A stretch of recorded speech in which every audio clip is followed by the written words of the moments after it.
Ghana. Thank you very much.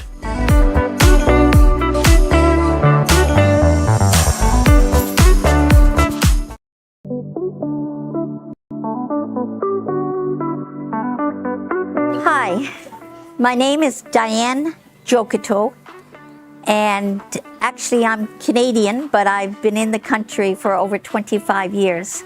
I'm married to Daniel Jokito, and we live in Tomley. We have a school. The school is about 12 years old, and we have 1,650 kids and 125 on staff. We use UMB Bank, not only the school account, but also a personal account. And we have a great customer relationship officer named Daniel. So if anyone is looking for a bank, I can certainly say that we got great service, 250%. Thank you.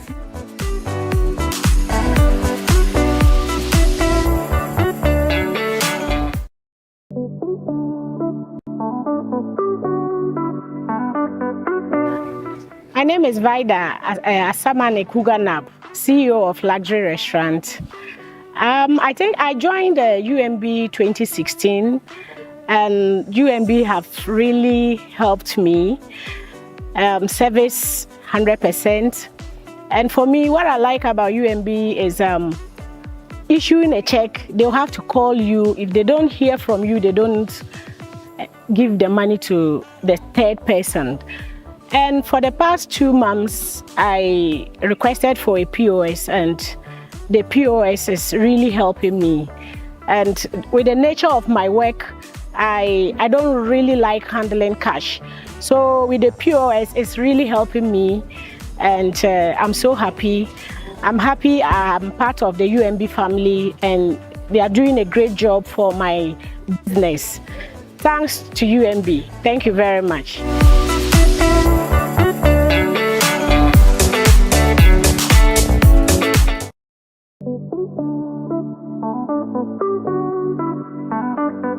Hello, my name is Esenamba Ofori, CEO of Shekinah Glory Bakery.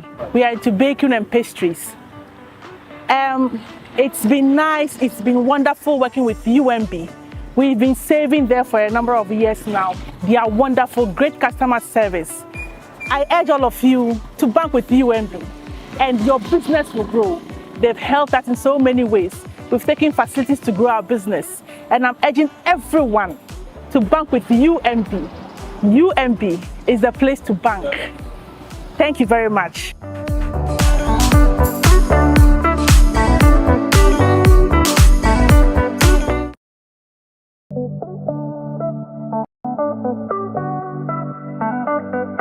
Hello. Yeah, it's been a nice day. I stand here talking. My name is called Bila Ramadan. I've been working with Alhaji Fatu Caribbean Company for almost 4 years now. And I joined hands in UMB Bank. And as you can see, UMB Bank is one of the best trusted banks you can work with. So therefore, I urge every individual or every business partner to join hands in UMB Bank. They are the best trustful bank you can ever put your hands on. So I urge every individual, private sectors and all government sectors, those involved with businesses, they should involve with UMB Bank. It's the trusted and the best bank in Ghana. Thank you very much.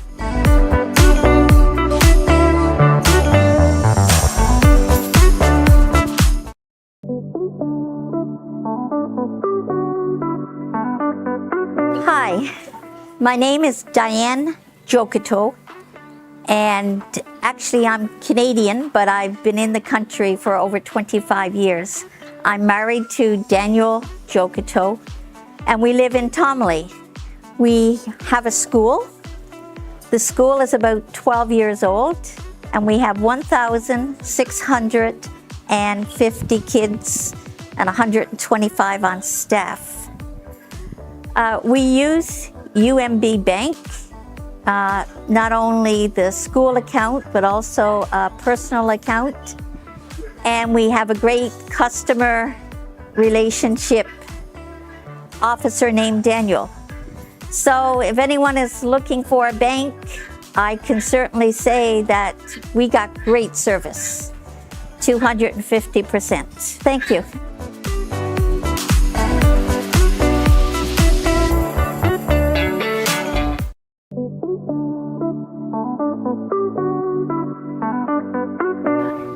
My name is Vida Asamane Kuganab, CEO of Luxury Restaurant.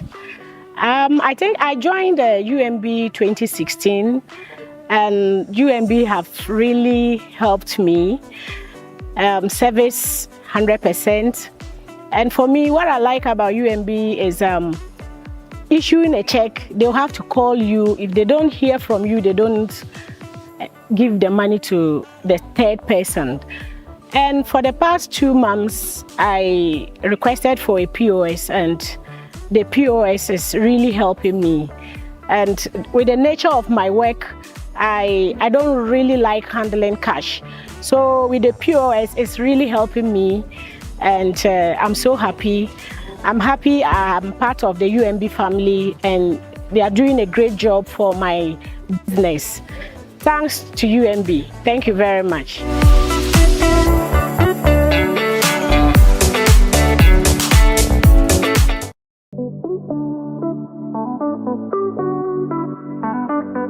Hello, my name is Esenamba Ofori, CEO of Shakaina Glory Bakery. We are into baking and pastries. It's been nice, it's been wonderful working with UMB. We've been saving there for a number of years now. They are wonderful, great customer service. I urge all of you to bank with UMB, and your business will grow. They've helped us in so many ways. We've taken facilities to grow our business, and I'm urging everyone to bank with UMB.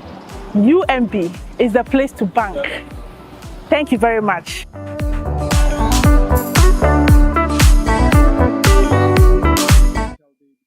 we're starting leadership series kind of webinar, and this is going to be the first one, but we're going to have many more.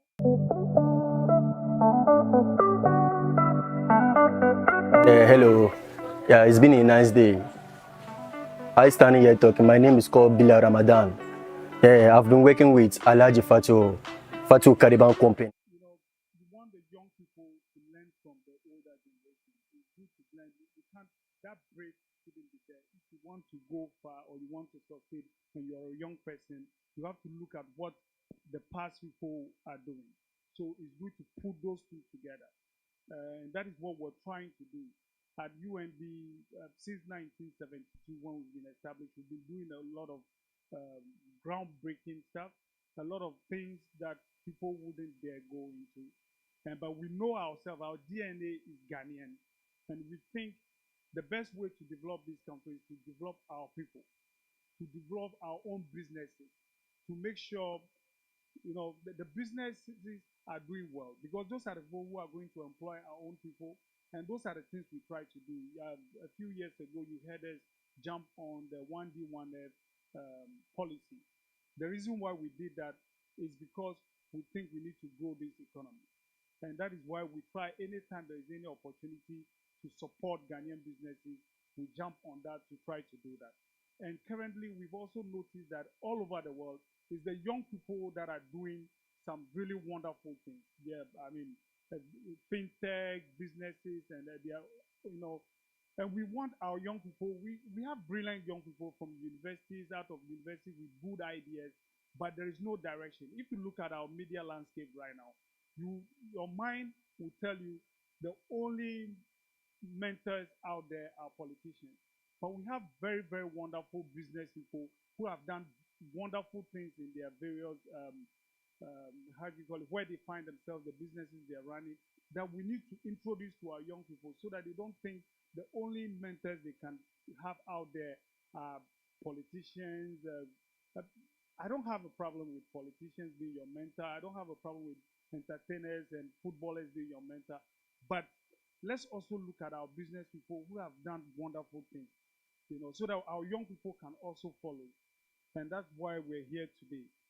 The topic for the webinar is Path to Success, Insight from Accomplished Mentors for Young Entrepreneurs. And we do have a very good list here. We have fintech, somebody from the food business, somebody who has also done something wonderful from Agbogboshi. You're going to love this.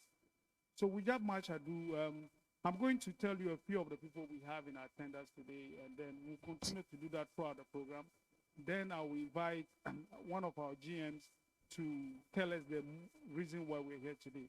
We have in our midst our CEO, the Chief Servant, Nana Jumo Bene. He's here with us today.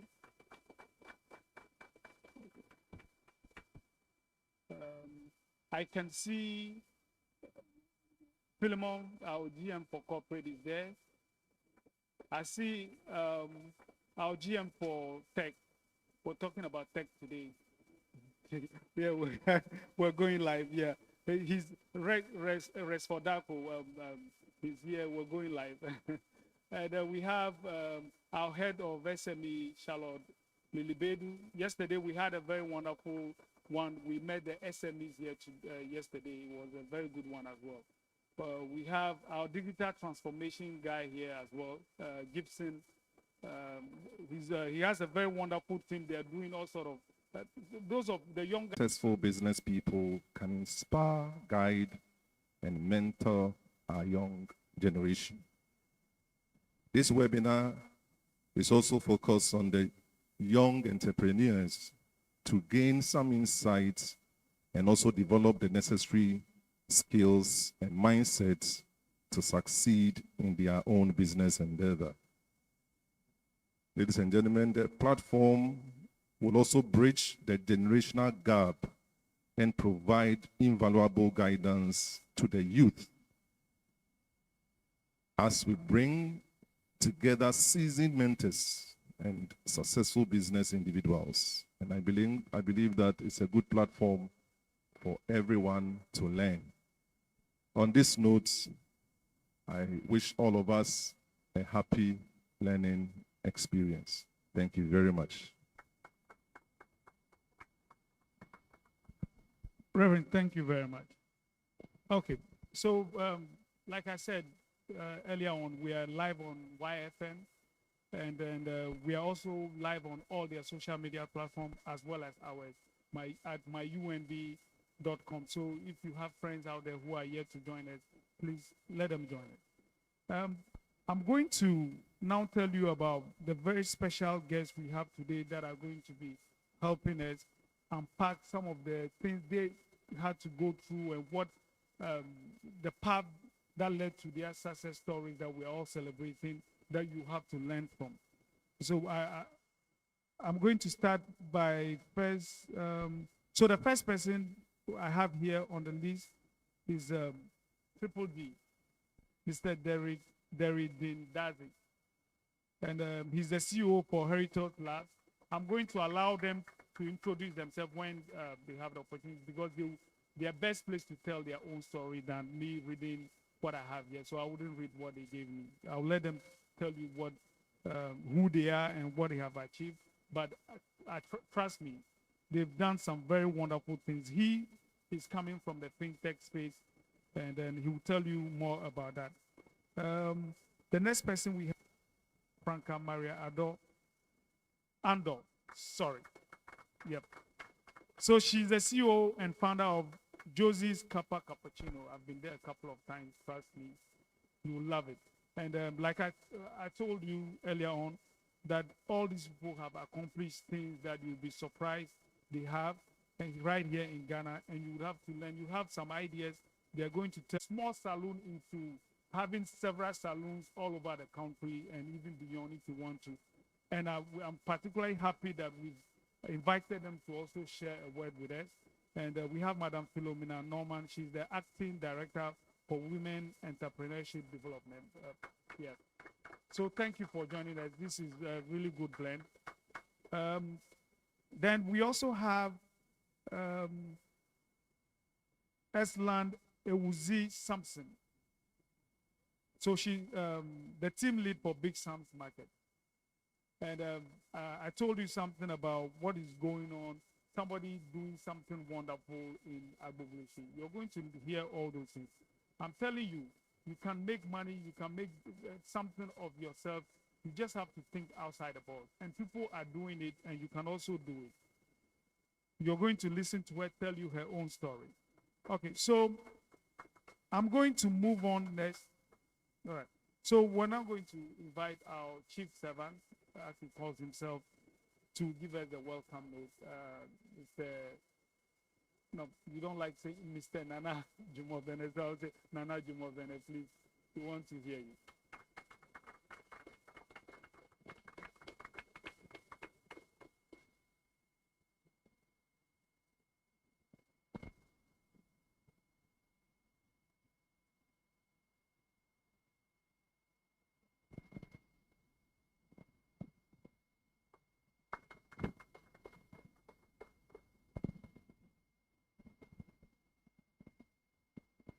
A great morning to you. Thank you very much, Roland, for your energizing start. A good morning to everybody online, and a very good morning to those of you who are here, particularly to our special invited guests. We are extremely grateful because we are mindful that today is a holiday, and there's a lot of meat eating all through the country and in the world. But you're here to support this initiative, and we are extremely grateful. We at UMB consistently are very proud of working with entrepreneurs and entrepreneurship. It is actually part of our DNA over the last 50 plus years, where we have been serving Ghana diligently. Why the SME? Well, because worldwide, the SME is the engine of growth for all economies. And many successful economies can attest to the fact that the SME and not the big businesses are the ones that have driven their growth in the economy. And in Ghana, there is no exception. If you go out and about, most of the businesses who are driving this economy are SMEs. And in a time where most youths are grappling with what to do with their future, we stand ready as partners for any youth whose interest lies in entrepreneurship, regardless of the field or sector, to help to bring ideas to fore and to support them through getting these ideas into fruition. That is why we have outlined very impressive business owners who have been plying their trade in this country, and those who've been working with young entrepreneurs as well, to show us and people who are logged on today how some of these activities can take place. For us as UMB, our encouragement to everybody is that the world is waiting, so just do it. Very often there are many reasons why we cannot do what it is that we have to do, and most youth, when we speak to them, would offer a myriad of reasons and difficulties they face in trying to get their businesses off the ground. We have brought business people who've successfully gotten it off the ground and are thriving. We've brought help from some partners who will show you how some of these things are done as well. So at the end of today, we are hoping that we would have energized you enough to just go out there and do it. And we as UMB will stand ready to support you. Thank you very much, and let's enjoy the rest of the day. We as UMB, we are here to work with you. Thank you, CEO. So we're going to go straight into eating our salad meat. So the first course we're going to have, it will be coming from Mr. Derek Dazi. Thank you.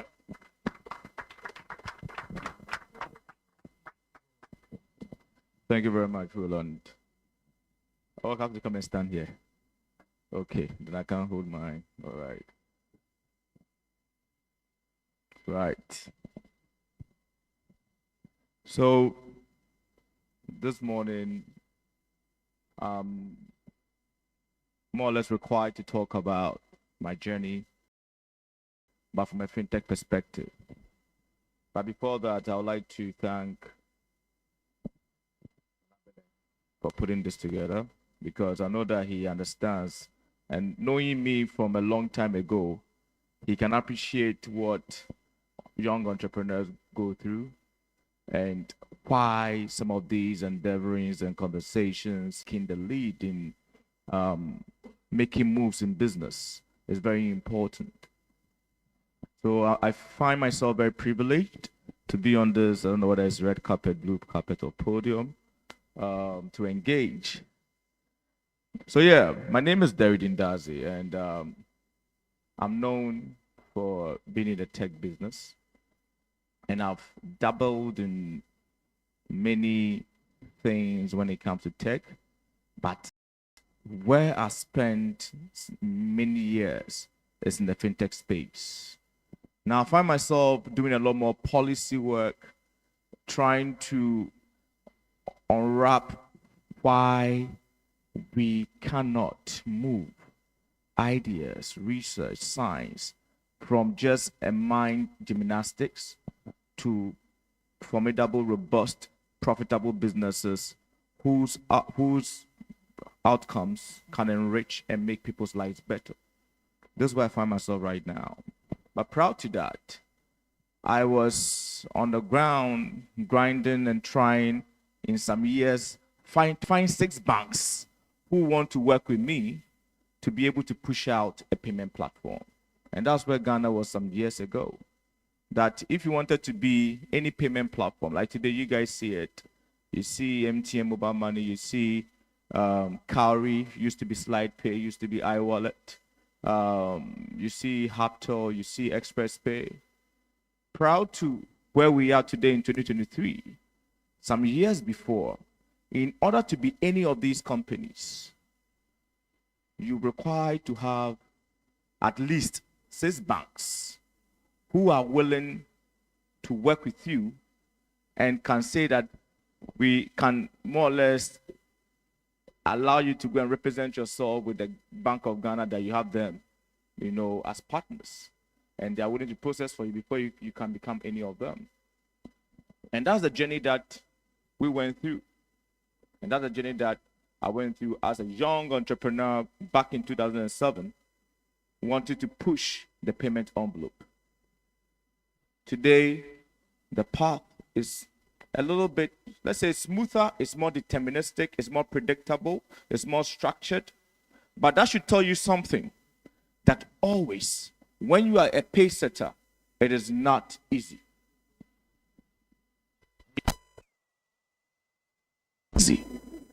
And some of the things that you do is to enable the generations that are going to come after you, and sometimes when you are dead gone, to make life easy. Even the time that was hard for us, we thought it was hard. Those who came before us thought it was even harder.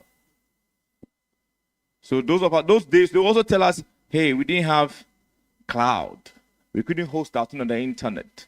We couldn't, if you write software, you have to put it on floppy disk. So the journey is not always easy from the onset, especially if you want to be that pace setter. When Roland was talking, he said it's not going to be formal. And he linked formal, more like if it's not formal, it's disruptive.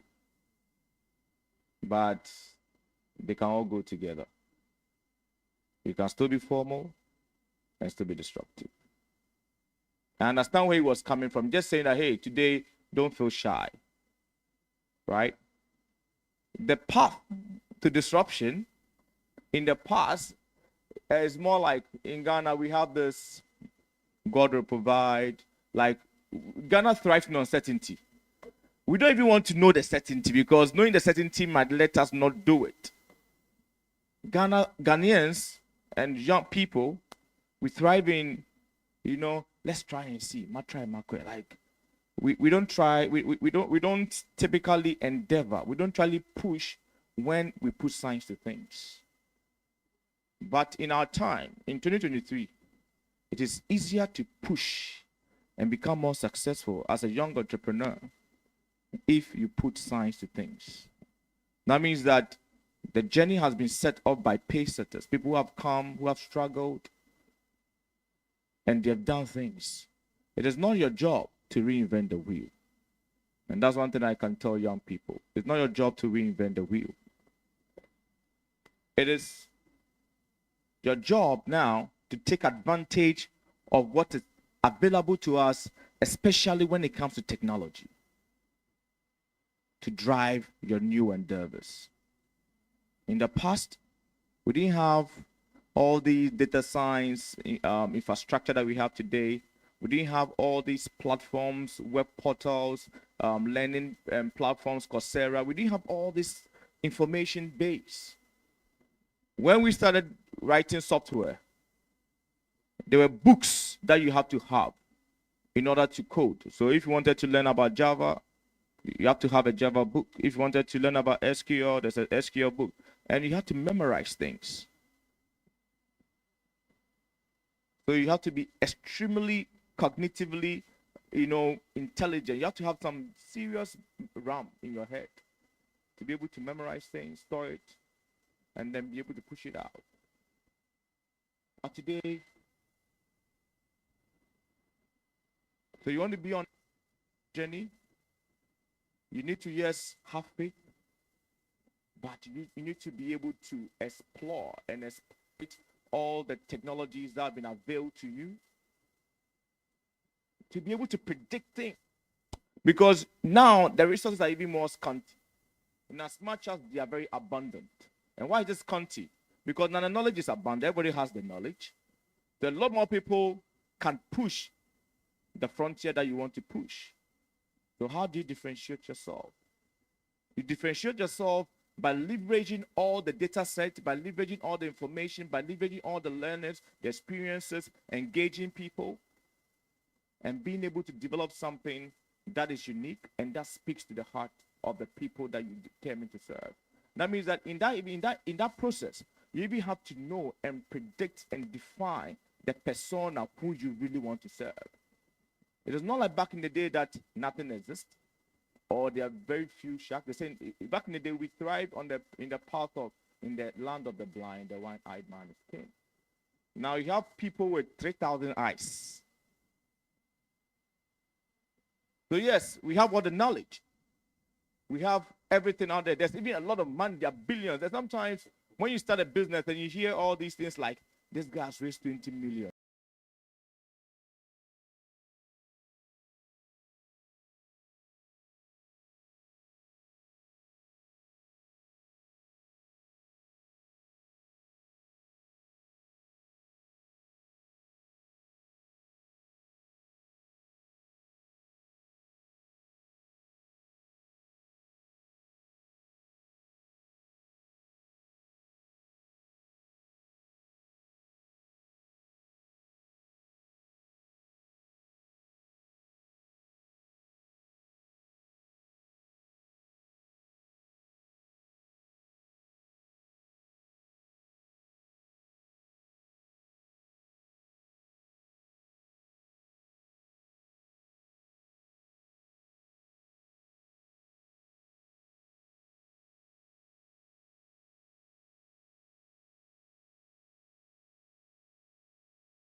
It's learning. It's utilizing the tools, because that's what I see happening to young tech entrepreneurs. A lot of young tech entrepreneurs would like to always build from scratch. They like to write their code. They like to play God, and there's nothing wrong with that. But for me, what works is, before you start endeavoring, before you start the journey, ask yourself, who has taken that journey before? What lessons can I learn? What tools are there that I can use? There are tools out there. Use the tools. Trying to build something from scratch to prove a point, because people have come before you and you have a great idea. Use the best tools for the right job and build something that fit, that people can love. Because in the tech entrepreneurship ecosystem, speed is of the essence. Nobody has time to waste. It's when you are full, when you know that you have some cash flow, when you know that things are great, you're having some money, Then you can go on the side and experiment and build something very disruptive that can make a difference. Or when you find yourself in an industry that nobody has tapped into yet, but there's a big problem that people want to solve, then you can get some grants, or you can get some funding, or you can use your intellect to build something that can be tested and people will use. So for those of us who want to enter into tech business, and this for my young entrepreneurs, always find out what the tools are already. If they're there, use it to build your platform. Make some money. Then continuously improve those platforms. Don't waste time trying to play God, because you don't have it all. And then there was something that was also said, like startup and entrepreneurship is for young people. That's not true. Anybody can start a business, whether you are young, whether you are old, you are 50 years old, even when you are 80 years old, you can start a business. It's not motivational speaking. You can start a business. You can actually do something. You can have a podcast for 80s. And you might speak slowly, but you have the audience, and you can put it on YouTube, you can put it on Spotify, you can put it on any of these platforms, TikTok. You can be 80 years old and do TikTok using your walking stick. It's content. Somebody will use it. So starting a business in the modern age is no more about your age. It's about what you have to give and your ability to find those who love what you have to give. Because when you're doing business, it's not for everybody. If you're selling something for 100 cedis, somebody says it's expensive, fine, no problem. Walk and go and find a person who can afford 100 cedis. Just that you have to be patient enough to do your homework, to be able to figure out where you can find the 100 cedi people. And that's why I'm talking about using your tools, using the data to be able to pursue the path that you want to push. I think my presentation ends here, and I'm open for questions. Thank you very much.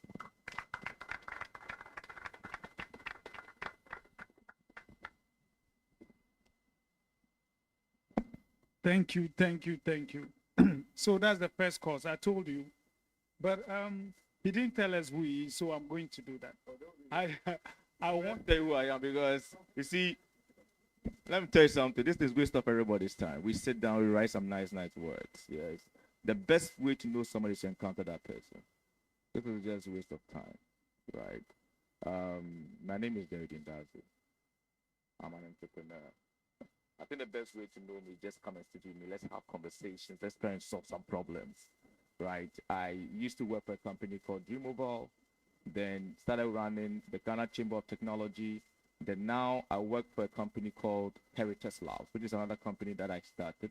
And Heritage Labs is now truly focused on making sure that we can use science, we can use technology to make people's life more fulfilling.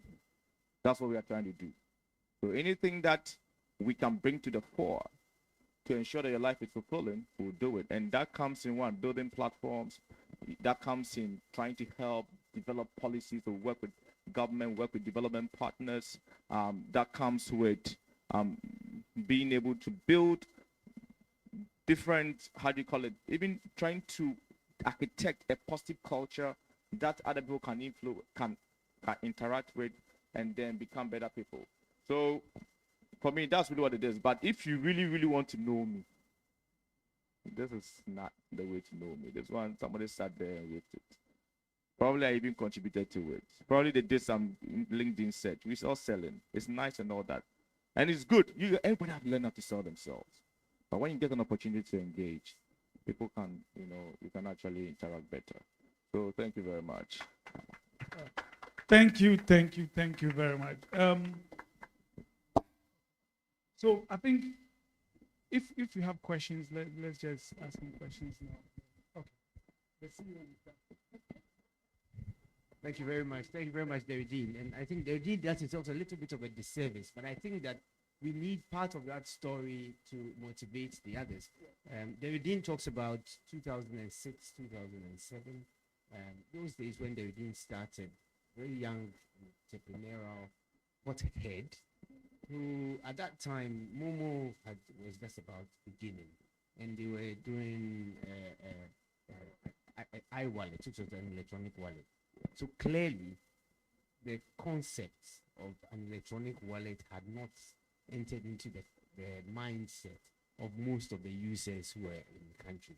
You may remember those times MTN was doing the Sikano Wehin advert, etc. That's where we were. So I think, Derry, one of the things I wanted you to share is in your interaction with the very ultra traditional financial services at the time. I mean, those times the banks and the others have not even thought about having their own wallets, etc.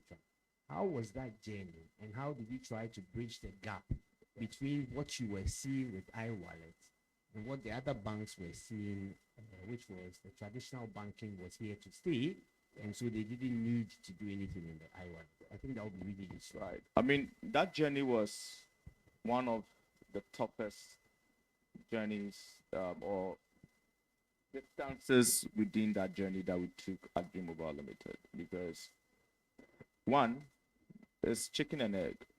You go to bank, they say you need a license. If you go to the bank, they will tell you need a license. Yeah.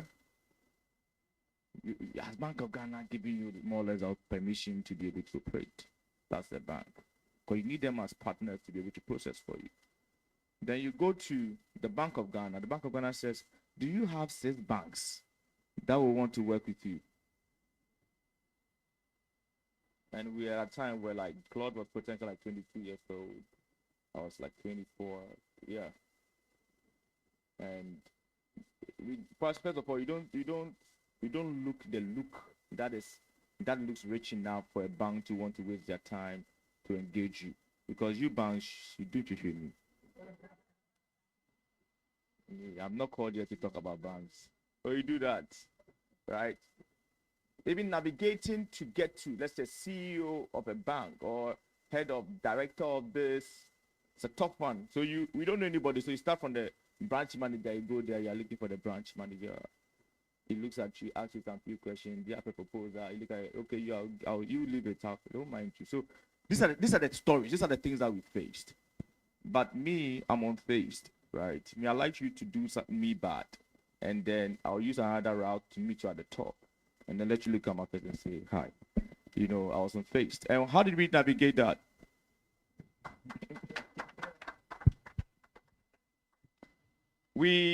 Airtel was coming up with Airtel Money.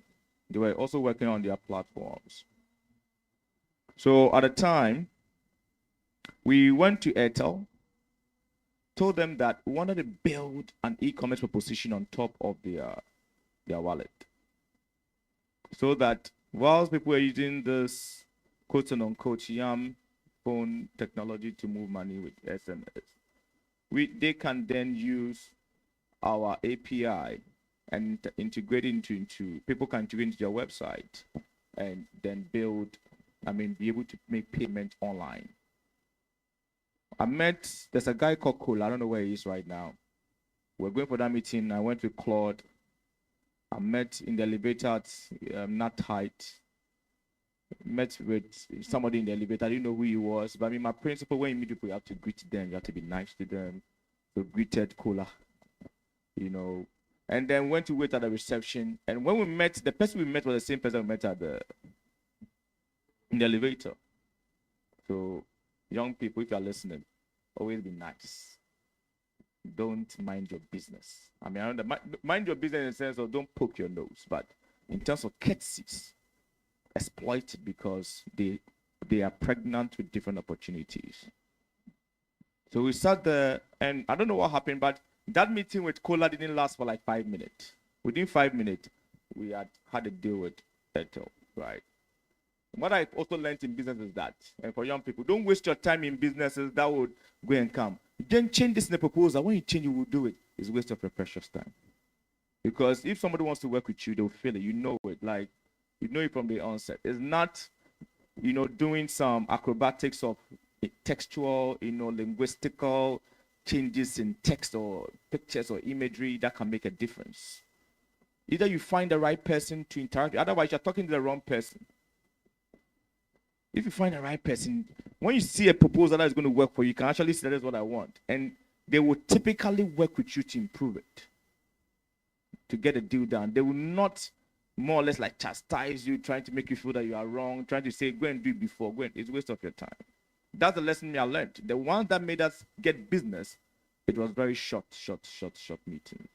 Right. So that was our first encounter. So we did integrations with Airtel and so we started doing the payment processing.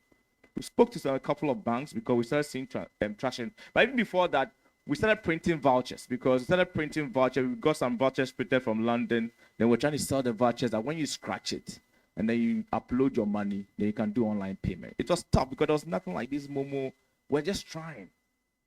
So the other thing about entrepreneurship, especially in the tech space, is the sweetness of the pudding is in the eating. Just do it. Do it even if, and I'm saying it on air, even if sometimes the regulations go against you. Just don't break the law. Just do it. Find your niche. Do it. Test it. Find a different definition for it. Figure it out. Right? And one of the things that I try not to do is pursue this accelerators, incubators. I think sometimes they're a waste of everybody's time. I'm sorry. There are a lot of them. I'm even setting up one. Yeah. How many entrepreneurs have you guys gotten out of it? And I'm not talking about the juicy stories, it's exciting. You know, there are ways we have narrative entrepreneurship where we just not you know, we just say nice things about each other. So at the end of the day, after 10 you realize that there's really nothing. No problem. I hope that they are real. Right? So in our time, those incubators and accelerators were not that well structured. Like now they are better. Now they are bundles. They are because every industry is a journey. In the beginning, yes, somebody might have an idea of an incubator. It might not be that well fleshed out, but over time, that is to become a whole ecosystem. And they'll have law, they'll have better policy, they'll have better experts, they'll have better expertise. So in 2023, we have more correct incubators, accelerators, and stuff like that. But in our time, I felt that spending 2 years in a setting, I finished at Ashesi University, coming to another 2 years in another environment to come and learn how to do presentation, pitching, and stuff like that, for me, wasn't for me. Rather, let me just do it, make mistakes for 2 years. And let's after that, we'll compare notes, those who went into the school for 2 years and those who did the real job. And I can say that those of us who did the real job, we are still doing it. And those who went to the accelerators, I don't know where they are. But in 2023, it's different. Because now the accelerators have money, they have more support, they have better models of making things work. So what I would say is just do it. Like, follow line, do the thing, do the do. So, and like the Nabene saying, the spirit there was just doing it, pushing, trying different models, innovating, trying to build a platform that is more agile, that can fit into different models in order for our heads just to come out of the water so we start seeing some clear environmental clear earth. And that's how our approach was. So, and also in our time, we did a lot of science. Like we understood the whole concept of data, like trying to check things out, make sure that how many transactions do we do? This is not working. Let's talk to the other bank. And finally, we went to talk to Stanbic Bank. And Stanbic Bank, and the truth is, when we're talking to Stanbic Bank, I don't think that if that deal had not happened at the time, my wallet to survive. I can tell you for a fact. Because we're not making money. We're not making money. And I can tell you also one story about the first when we're doing money transfers. We're doing money transfers without any integration with any bank on iWallet. And that's when we realized, okay, we can make some money. Before we went to Stanbic. So one day I went to the office and I told one of my colleagues, Claude, you know what, I think we should just put an interface. And that's the thing about software developers. We don't buy coding, we just code when you have the skill. Let's put a link, a text box that says send money to, let's say, from your bank account to a mobile wallet, right? So, and then when that happens, let's tell the people that the money will go within 2 hours. Because at the time, there was nothing like, you couldn't send money from your bank to mobile. So I just thought about that. Normally it comes when I'm bathing. So I came to the office, we did that. And we change the interface and we put send money to mobile from your bank to your mobile wallet. And there's a mobile money vendor downstairs. So when somebody sends the money, we check the amount, we rush the mobile money person, we ship the money to normal mobile money to the person. And then we hold the card money somewhere. So the other thing about techpreneurship is you can't mostly from the beginning automate end to end some of the ideas that you have. You have to blend it. The key thing, the customer just wants service. They don't care about whether you use algorithm A, you use JavaScript, you use React, they don't care about all those things. And I know that these are the worries of young tech entrepreneurs, where they become very pedantic of technology that they are using. In the beginning, you typically will not have a lot of transactions. You typically will not have a lot of users. So you need to scope properly and make sure that the thing just works. And our biggest competition, for me, didn't have the best of interfaces. We spent so much time, and that's one of our challenges, the fall that we face. We spent so much time building very rich, beautiful, nice, gorgeous, drop dead, all those nice user interfaces. Our biggest competition, we didn't have really a good interface, but their thing worked. Our thing was obeying the law, trying to use all the principles. People don't even know what the principles are. So the first question you have to ask is, what do people want? Just let it work. Thank you. Thank you very much. Okay, so I just want to take the opportunity on behalf of UMB and then our partners on this journey and the young people we have invited to take through this program to say a big thank you, because I know it was a short notice, but you came and you delivered, and you understand the reason why we invited him. So thank you very much. All right, thank you. All right, so our media partner on this journey or this program is YFM. YFM, we are actually live on YFM 107.9. And then we also have support from Mawako Fast Foods. So lunch will be coming from there. Glasscar Enterprises, Blue Skies, and then Pan-African TV. Now, we are going to have a musical performance from Adum Stars. But I also want to acknowledge a gentleman by the name Solomon Ajay. He's the President Association of Ghana Startups. He came with his team. I want to say a big thank you to him, because in fact, you can even say he came from the airport to this place. So thank you very much for joining us. Okay. All right. So Adum Stars, if you're ready, I think your first performance, we want to listen to you. I'm not going to give the game away, so let's see what they're coming to do.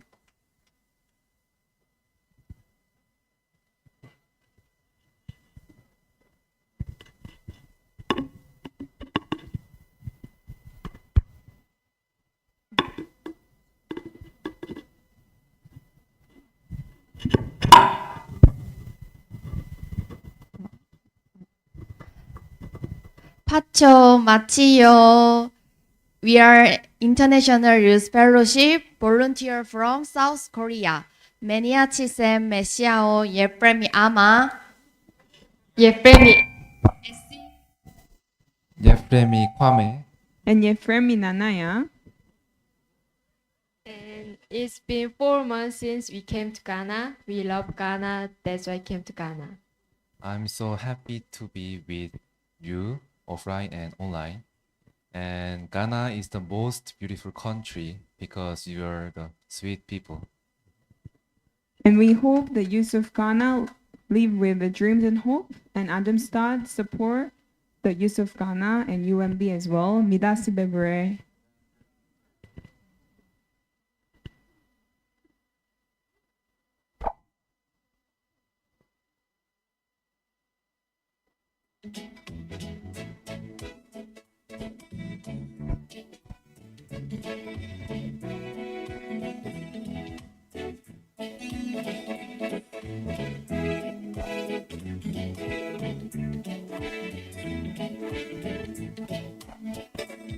해안 파라색 양구봉 예우도 예수도의 미진 황민 티아시 엔카미디에 주마 파피에 나마예야 에는 티우바베 후 에닝과 세우 데맘메 네모와 마마 티아세세 세냐 소냐 사센 테와레노 사라노에 이미 봄소니 나의 프리워 디시모자에 피니기 캔베니워 에누나 아마무디비 모자니니 엔티메 와예다 메세웨뇨냠 나마카냐 모자나 투미누 아야마메 아와와 도베니 예수위 마미 와시아미 모니니나 와신자메소 에라디 마지카 모자나 마메디빔 예수냐와 예 미스메디 외치다 아와와 도베니 예수위 마미 와시아미 모니니나 와신자메소 에라디 마지카 모자나 마메디빔 예수냐와 예 미스메디 외치다 아와와 도베니 예수위 마미 와시아미 모니니나 와신자네소 에라디 마진과 모자나 마메디빔 예수냐와 예 미스메디 외치다 무마예니나 옌토 믿어워 야민시라우 베브레 모호 아예페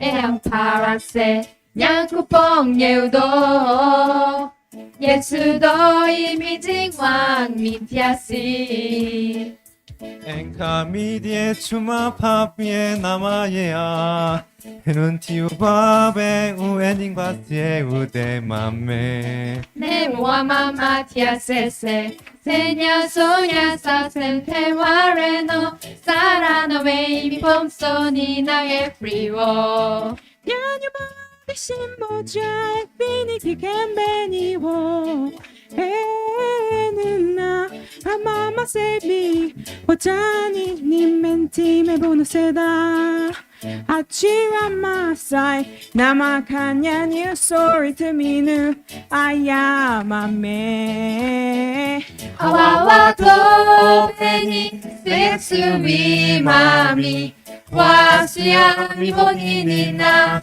와신자네소 에라디 마진카 모다나 마메디빔 예수냐와 예 미스메디 외치다 아와와 도베니 세수미 마미 와시아미 보니니나 와신자네소 에라디 마진카 모자나 마메디빔 예수냐와 예 미스메디 외치다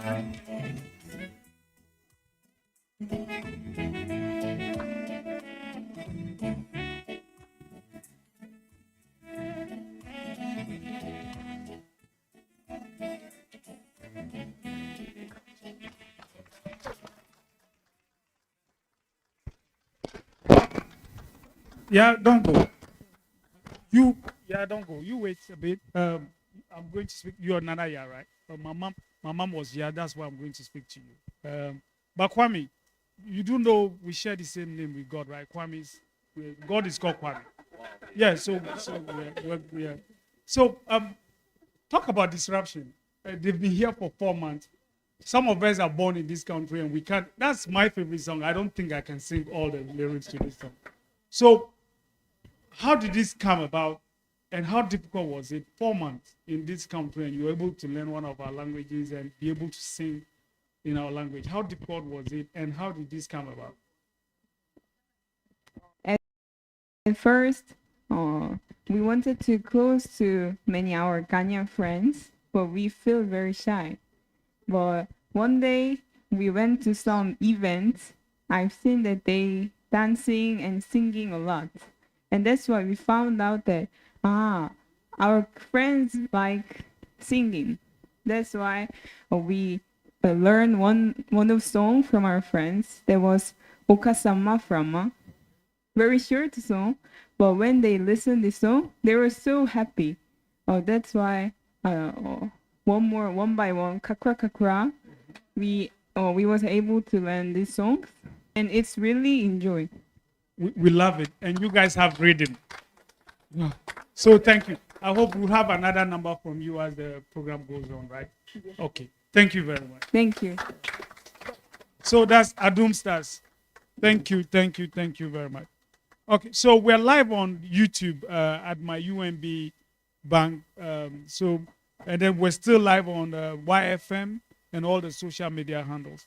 We're going to go next to Madam Franca Maria Ando. I'm not going to make that mistake. CEO and founder of Josie's Kappa Cappuccino. So, Madam, the floor is yours. Thank you, Roland. Okay. And thank you, UMB, for this opportunity. I was actually invited to do the day yesterday, and I prefer young people to old people, even though I'm old.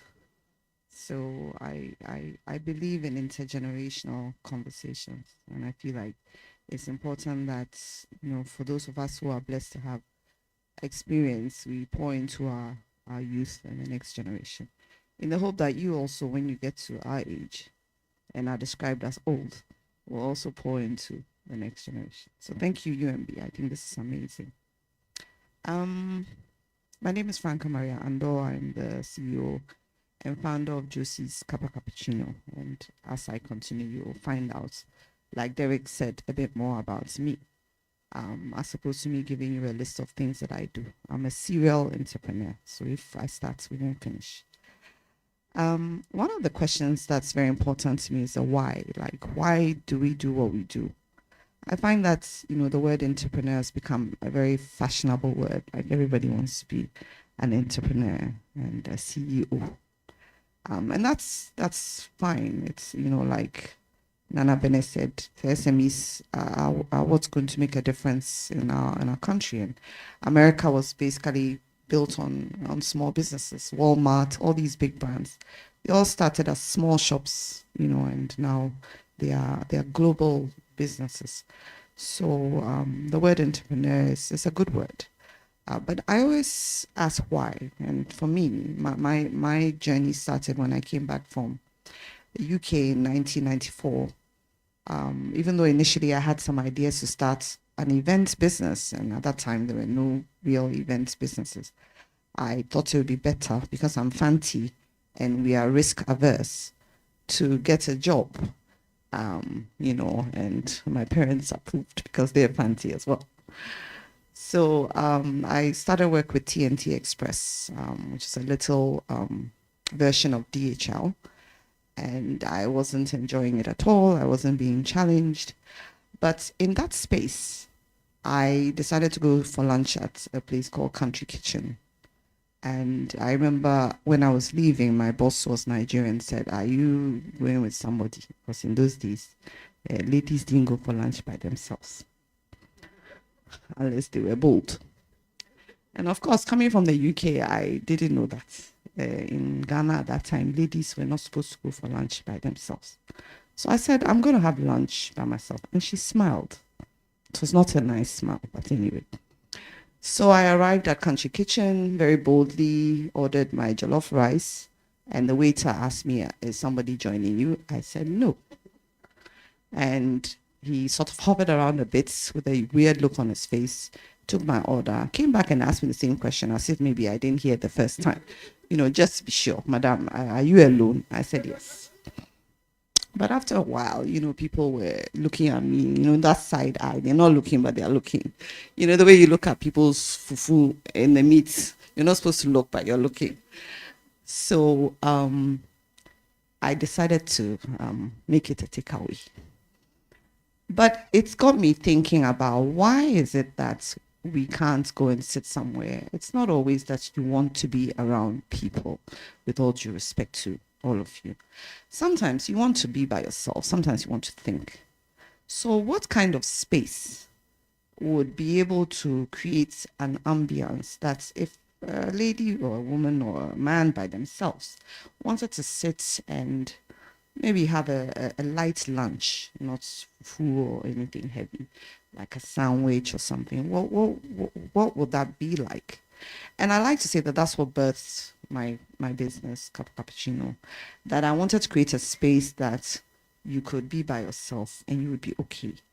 Because sometimes it's good to be by yourself. That's when you can reflect. That's when you can think really deeply. Now, speaking of spaces, when I lived in the UK, I was going to college, but I was also working. I was working as what was called a catering assistant. When I tell my staff, they don't believe me that I was washing plates. And some of them that I was washing, at that time, I was very tiny. I could have gone inside those pants very comfortably. And it was, I would say, demeaning work to me because, you know, in those days you had house helps who did stuff like that. That's the way I was raised, anyway, unfortunately. And I wasn't used to washing pots that big and mopping the floor and cleaning up after. And if you know what the English breakfast is like, when you cook baked beans in a big pot and it's stuck to the bottom, it's not fun when you're washing it. But in that space, I was working with an Irish chef. Her name was Carol, lovely woman. I learned how to make a sandwich because at some point she's like, you know, make sandwiches or make a salad. And at the end of the day, that's what I do now. I make sandwiches. So sometimes you will find yourself somewhere that, and by the way, at that time, all my friends and people I knew were working in the big shops like Debenhams and Harrods, and they were all made up like I am now. And you see, it happens. Eventually, you get what you want. And spraying perfume on people. They were working for Fashion Fair, and I wanted a sales job so bad. I won't lie. Application, plenty. No, plenty. So I was thinking I finished sixth form, you know, like I probably went to more school than the chef in there. And this is where I am. And I won't say that I was comfortable in that space. But sometimes, you know, God puts you somewhere for a reason. And it doesn't matter how awful that space may be or how you feel like you don't deserve that space or you deserve better. There's a lesson to be learned in that space. So it's important that wherever we find ourselves, whether we are serving, whether we are mopping the floor, let's learn something from that space. So that's my first nugget to you guys. So the why is very important. And I feel like over the years, that's what's carried Cappuccino through, like an understanding of why we exist as a business. And a lot of times I find that young people go into business because somebody else is doing something and doing well. And there's this thing about all you need is passion. You know, yeah, that passion is good, you know, in every area of life, but passion is not enough. You know, you have to have a vision. You have to love what you're doing. What you're doing has to be important to you. So it's not enough to say that you're passionate about something. It's not enough to just see somebody doing something and just decide that this is what I want to do. And it's important that you also look at yourself and your circumstance before you embark on the journey of entrepreneurship. It's not for the faint-hearted. If you're married, does your partner support your idea? Entrepreneurship means long hours. It means you're going to be, the banking industry, you do long hours anyway, so it won't make any difference. But it involves long hours. It involves a lot of sacrifice. You know, you might want to travel, but that year you can't travel because you want to put the money back in the business. Are you prepared to make that sacrifice? Maybe you are, but it's your partner willing to make those sacrifices. So it's a big conversation. You have to look at your personality. For me in the hospitality business, it's not every morning that I feel like going and smiling at people, but I have to do it. You see what I mean? So you have to look at your personality. You have to look at who you are, what is important to you before you embark on on that journey of entrepreneurship, because I think that's also why a lot of businesses start and fizzle out, because the staying power is not there. So, there are lots of questions you need to ask yourself. My older brother worked with the University of Georgia, and they have an amazing business plan outline. And by the time you finish filling it, nobody will tell you this is not for me. Because sometimes they ask the same questions 2 or 3 or 4 times. And it's to get you to rethink. Is this for me? Is this what I want to do? So I would, my other advice is like, let's not jump into entrepreneurship. Let's think deeply about it. And also let's think what I'm going to do. How does it affect people? Like, why am I, it goes back to the why, like, why am I doing this? And is it going to make a difference in people's lives? We go into business for money, but ultimately, I think after 26 years in business, I feel like it's really about people and what you do and how it affects people's lives. In 2001, I would say that was like a pivotal year for my business. At that time, the government had changed. And at that time, I realized that a lot of young people who were schooling abroad made the decision to come home. A lot of people were coming home at that time. And even though when I first started, I was a coffee shop, it was a tea shop, we did sandwiches. Sometimes you have a client coming in and it's like, and I'm on your jollof. And then my girls, I had 3 little girls. Somebody said, I only hire petite girls. That's not true. So the 3 little girls sitting at the back and say, no, we don't do job, we only do sandwiches. And they're like, and then they call juniors end. So one of the things you also have to look is, what do your clients want? It's not about what your initial vision is. You have to stay true to the essence of your business, but you also have to be kind of flexible. So a lot of people were coming back from the UK, from the US, and they were used to the cafe culture. So I realized that even though when I started, my initial focus was on the expatriate market, I was like focusing on advertising in the US Embassy newsletter and stuff like that. I realized that, the Ghanaians started coming in and trickling in. And, when things got really tough, it was my Ghanaian clientele that kept my business going, especially during COVID, because they all ran away and went to their different countries, with all due respect. So I think you as an entrepreneur, you also have to be flexible. You have to be able to move things around. So in 2001, I would say that's when I saw that, okay, I can do this, because before that, I actually had to go and work a part-time job as a copywriter, because I also write, in order to pay my salaries. So sometimes you also have to make those kind of decisions, like, what can I do to generate some extra money so I can keep the business going? But you also have to get to a point where you have to make a decision and focus on the business. So at some point, I had to leave the part-time job and focus on the business. In 2005, I was at a dinner party, and on the way home, somebody sent me a Facebook or one of these social media platforms.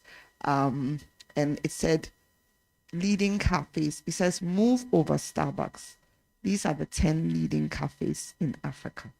So I thought, I'm in the cafe business, so maybe the person was sending it to me so that I would just see who the 10 leading cafes in Africa were. So imagine my shock, my surprise, and I was totally humbled when we were actually listed as one of the leading cafes in Africa. And this was in 2005. So I think for me, that was like validation, because maybe sometimes I'm like, why don't I turn it into a paint shop? Like Coral make a lot of money. Why don't I turn it into a paint shop and sell paint? And then somebody said to me, but paint also comes with its problems, because somebody might say, I want orange, and you go and mix and they'll tell you it's the wrong orange.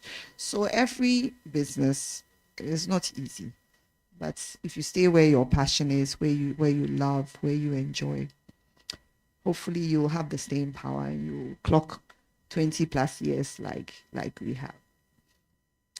Now, what are some of the lessons? I think one of the lessons I've learned, and it took me a while and old age to figure it out, is that I consider my cafe a ministry. People think it's a weird combination, but I do, because one of the things that was important to me was how people feel when they come into my cafe. So if you come into my cafe, there's always like a lot of African art or African photography. And there's like a balance of, you know, that it's a coffee shop. I'm not going to do big masks that when you come in, you feel like running away. But you know that you're in Ghana, but there's the familiarity of any coffee shop anywhere in the world. So, especially in the hospitality business, it's also about balance. Like, how do you create spaces that are representative of who you are as a Ghanaian, as an African, but also is not overwhelming for a stranger, somebody who's maybe coming to Ghana for the first time. And as we were coming up, I came up the stairs because I was stuck in a lift at State House when I was 11. So, you know, we came up the stairs because it's safer for me. And there were all these quotes, which I thought was beautiful, because I don't think we realize the importance of space and what space can do to your psyche and your thinking and your feeling of happiness.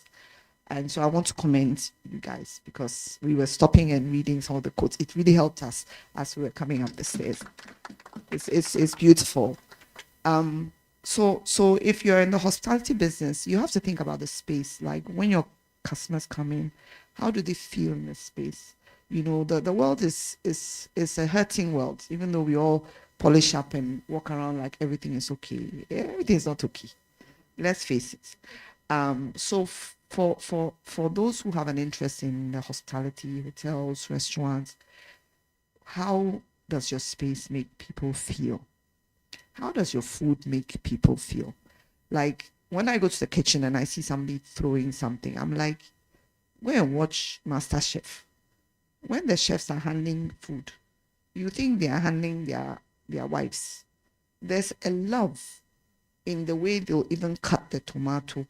There's a love in the way they will put it on the plate. What you put on the plate is a reflection of who you are and how you feel. And the person eating it at the end of the day, it sounds intangible, it sounds weird, but they will feel that love in the food. And these are some things that a lot of us don't really think through. We think that, oh, I do a good jollof, I just pop it in a takeaway pack. But no, I have something I do called grazing boxes, where I just put a mix of things in. And sometimes, like Valentine's Day, somebody will order it for their wife or their husband. I actually pray when I'm doing it that the person receiving it will understand the love that the husband or the wife has for them, and that love will translate in food. You know, I mean, for those of you who are married, you know, when you're cooking and you're angry, either the salt or the pepper, you know, so everything you do has to come from a place of love. One of the things I've also done, because I'm a serial person, I'm a writer, I have quite a few books to my name, I do children's books, is also, you have to explore your gifts. You know, you're not stuck to one thing. I mean, if you have gifts, it is your responsibility to make sure that the world enjoys your gifts. So I do write as well. I have a few books, like I said. I love memoirs. I like documenting, because I feel like as a country, we're not documenting enough. And at the end of the day, we will not have any information about ourselves except what we put on TikTok. That's not good enough.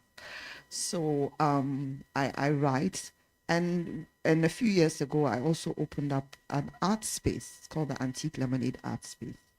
And what we do is we support creatives, artists, writers, musicians, young creatives, because the creative industry is also an industry. Even though when I was growing up, you couldn't tell your parents you wanted to be a creative. They would be like, what is that? And how much are you going to be earning? And when Bob Cole died, did he have a house? Those are the kind of questions they'll ask you. So basically, you know, it's to support creatives and to help them also on their journey, because that also, if you handle it right, can be a good source of revenue for you. If you're a musician, or even if you're an artist. Some of us, we're artists, we don't even know. Some of us are writers, we don't even know. So I think it's also good as young people to explore your gifts, You know, even if you're working in the bank, you might be writing a bit on the side, or you might be doing some art on the side. You never know. You'll be hanging in your CEO's office and somebody might pay. My daughter is an artist and she's always thinking maybe some Arab sheik will pay $2 million for my art. I say, you better study and go to school, as well as the art, of course. I do encourage her, and I feel like parents, those of you who are parents, it's important that you discover what your children's gifts are and encourage them early, whatever they choose to do. You know, encourage them, give them the support that they need to do things that are a bit out of the box, as was mentioned today. Now, one of the things I'm also big on, I opened up a foundation. It's called the Most Deaf Foundation. I have a niece who's deaf, and my niece went to the Cape School for Deaf. When my niece finished her O levels at the time, I think it's not O levels. What are they doing now? It's GSS, whatever. Yeah, okay. She had the highest grades that the school's ever had in the history. And fortunately, she was blessed to go to the States. And when she was in the States, she was teaching American children algebra based on what she was taught at the Cape Deaf School. Anyway, my niece is graduated now. She's finished a master's degree. She works as an accountant for the very university that she went to. And I got thinking, okay, my sister and my brother-in-law have been blessed to be able to send their children or their child to the US. So what happens to the other deaf children? How do they also? I mean, you can't tell me that my niece is the smartest deaf child in the whole country. So we started a foundation called Most Deaf Foundation, where every year we have a summer camp for deaf children in Cape Coast. This is our 3rd year. We introduce them to all kinds of different things like culinary arts, art, IT. For some of the kids, that's the first time they've held a tablet. And they don't even want to go for lunch because it's like, this is exciting. You know, the world comes to us. And because they're very visual, they really enjoy that sort of thing. We do fashion, we do art. We take them to the museum. We take them to the Cape Coast Castle. We do a visual interpretation of the Cape Coast Castle so that as they are going through, they're able to connect what they've seen in the exhibition to what's going on in the castle. And I was stealing money from Kappa Cappuccino to do that, by the way. And then eventually we got a bit of funding. This year it was 100% funded by an organization in the UK. So I didn't have to steal any money from Kappa Cappuccino. Yes. So I'm saying this. And also this year we had 4 deaf young people in our business. We have a barista, Ebenezer, who's always trying to be a waiter. And once a month, we get an interpreter to come. And the last time he said he wants to be a waiter. I said, Ebenezer, how are you going to explain if somebody asks you what's in a chicken, cheese, bacon, and avocado sandwich? It's going to be difficult. So we're working on it. And then we have 3 who are also working in our kitchen. And for me, that's what owning a business is about. Like, if Cappuccino didn't exist, would it make any difference to anybody's life? But it's nice to know that the fact that we exist or we existed has given opportunity for 4 deaf people to have jobs, have somewhere to go every morning, have a sense of purpose, learn skills, and ultimately be an example, not just to other businesses, but to other deaf young people, that it's possible to work, it's possible to be accepted, it's possible to be able to take care of yourself and have a family and take care of your family. So for me, that's what owning a business is all about. At least in my old age, that's what I've discovered, that the legacy is not about how much money you have in your account or what car you drive or what kind of house you live in, but really when you're gone, whose life has changed because you existed. And understanding that we all have a purpose, and that purpose is to make a difference and to leave an impact in life. So it brings me down to whatever you do, it's all about the why. Thank you. Wow. Those of you listening online and those of you here, are you inspired? Because I am. I am very, very, very much inspired. But Madam, just asking for a friend, you mentioned Memoano. Have you read Yvonne Nelson's latest blockbuster?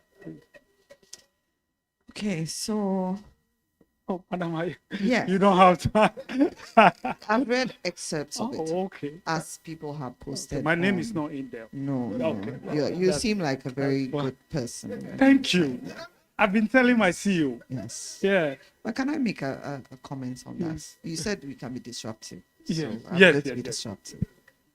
I want to say that it's a bit unfortunate that in Ghana, people like Uncle Sam Okujito writes, or I co-authored his memoir with him. And you almost have to hold people in the collar before they'll buy a book. And yet, based on somebody's challenges, somebody's pain, all of a sudden, everybody's become a reader. I hope it continues. Because I'm a writer, I want to sell my books. But I think we have to also, as human beings, get away from this. Like, somebody's challenges make us feel better about ourselves. Like, we are okay because somebody is suffering. As a writer, sometimes you have to give a bit of yourself. It's not easy. Sometimes I'll put things on Facebook that you meet somebody somewhere, they say, "Oh, are you back?" "No, back from where?" "So didn't you travel?" I'm like, "Yeah, but how do you know?" "Said you put it on Facebook." "Yeah, I forgot I put it on Facebook." So we live in that world. But I on Saturday, I was having a conversation with young women about her, and I said, "But has anybody prayed for her? Has anybody thought about the repercussions of this book? How it's going to impact her relationship with her mother? How her mother feels?" I'm a mom. So instead of that sort of excitement about knowing people's pain, I think we have to think about how, as a community, we support each other and we become, better people. Thank you. So it's all about people. You have to put people at the center of everything you do. If you're a business person or you're starting a business, think about what societal problems are you solving? What are you doing to those people? She talks about her food. She thinks about what, she's not thinking about how the food is going to fill your belly, but what will that food do to you?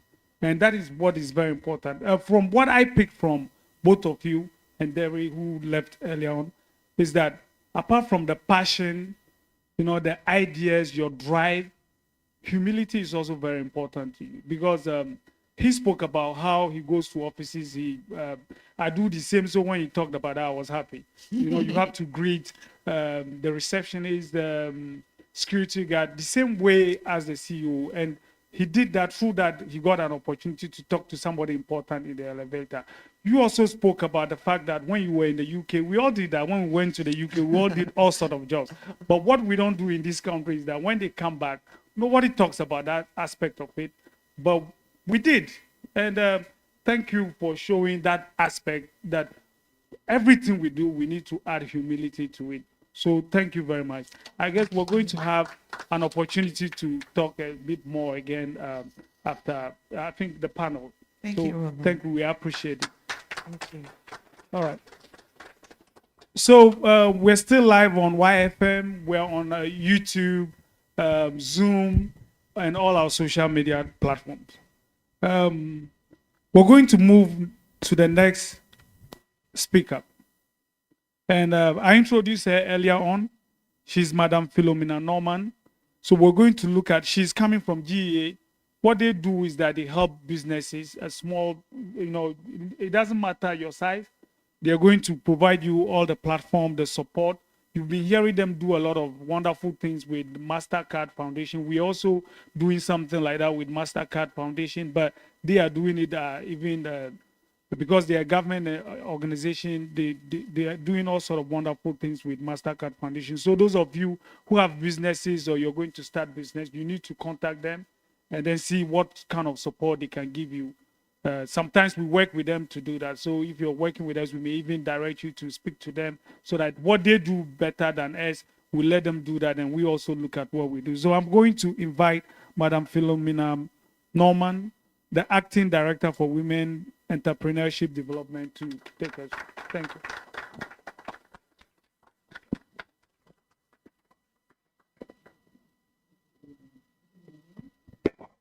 At this point in time, I feel like I don't have to say anything because Franca and Deridine have said it all. So I just have to top it with a quote from Germany Kant, saying that if you want to alter the way you live and be rich, you need to also think about the way you think about things. So, Franca, I don't have the permission to talk because you said it all. Derry is gone, and I know that most of our youth are here. Most of us are also listening online. I'm Philomena Norman from the Ghana Enterprises Agency. We are a government institution mandated to promote, develop, and coordinate activities of the MSME. MSME is micro, small, and medium enterprises in Ghana.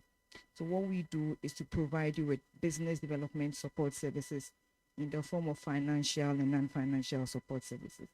So today, as I stand here, I'm standing here to talk about both the non-financial and the financial support services. I am not a business person. I don't run businesses, so I don't know how to run a business. But I can tell you how to run your business.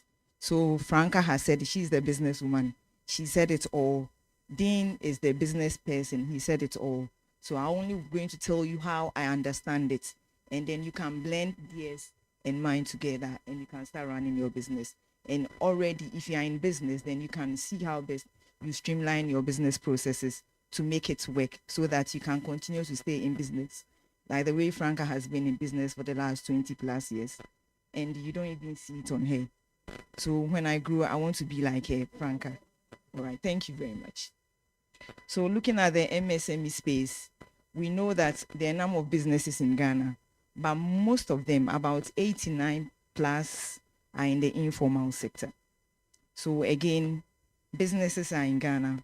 We are doing a lot because when Nana was speaking, he said we are the engine of growth.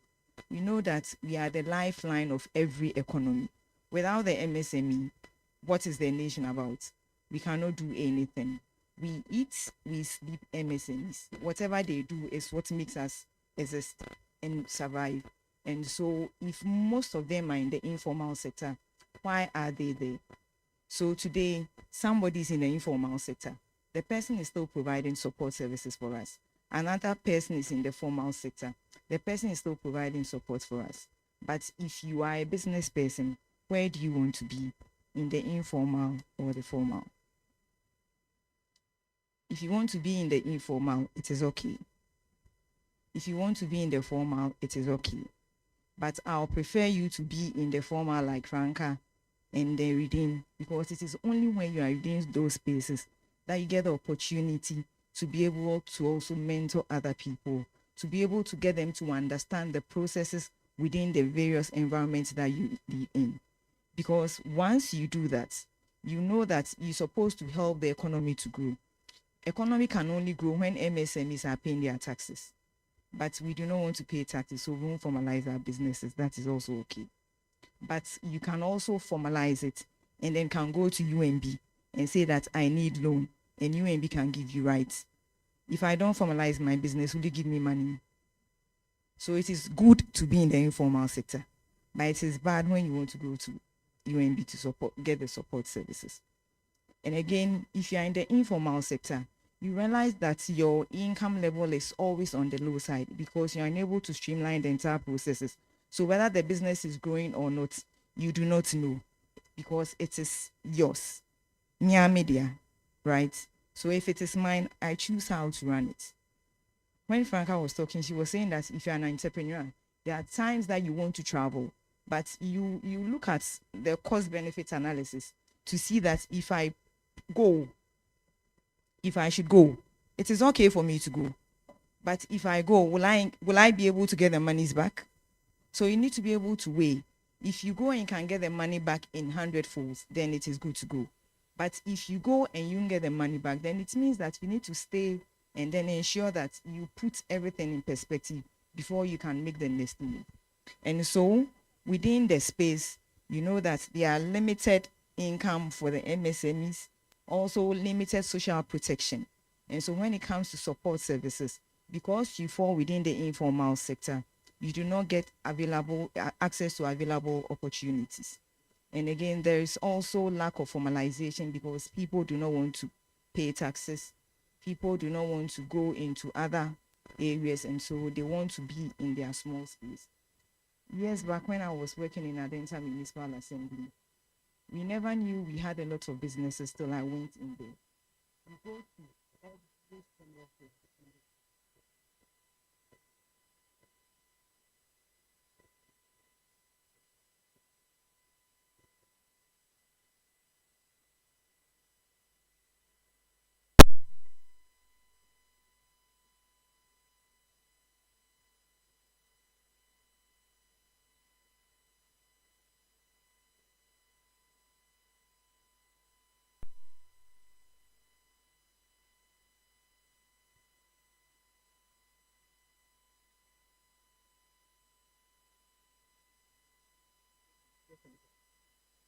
You don't want assembly to know that you are producing, all because you do not want to formalize.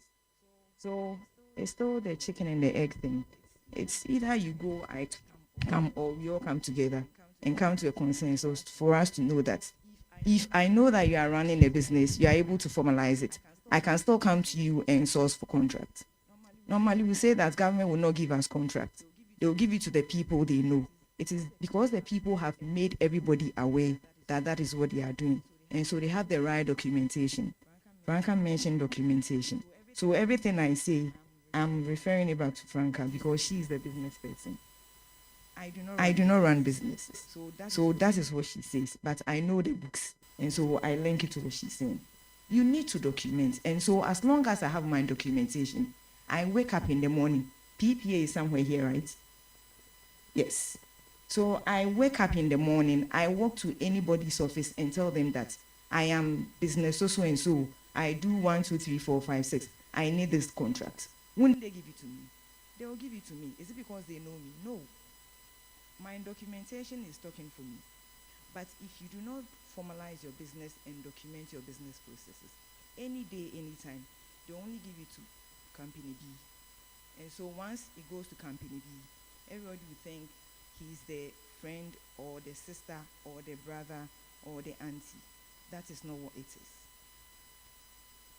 Most of the time,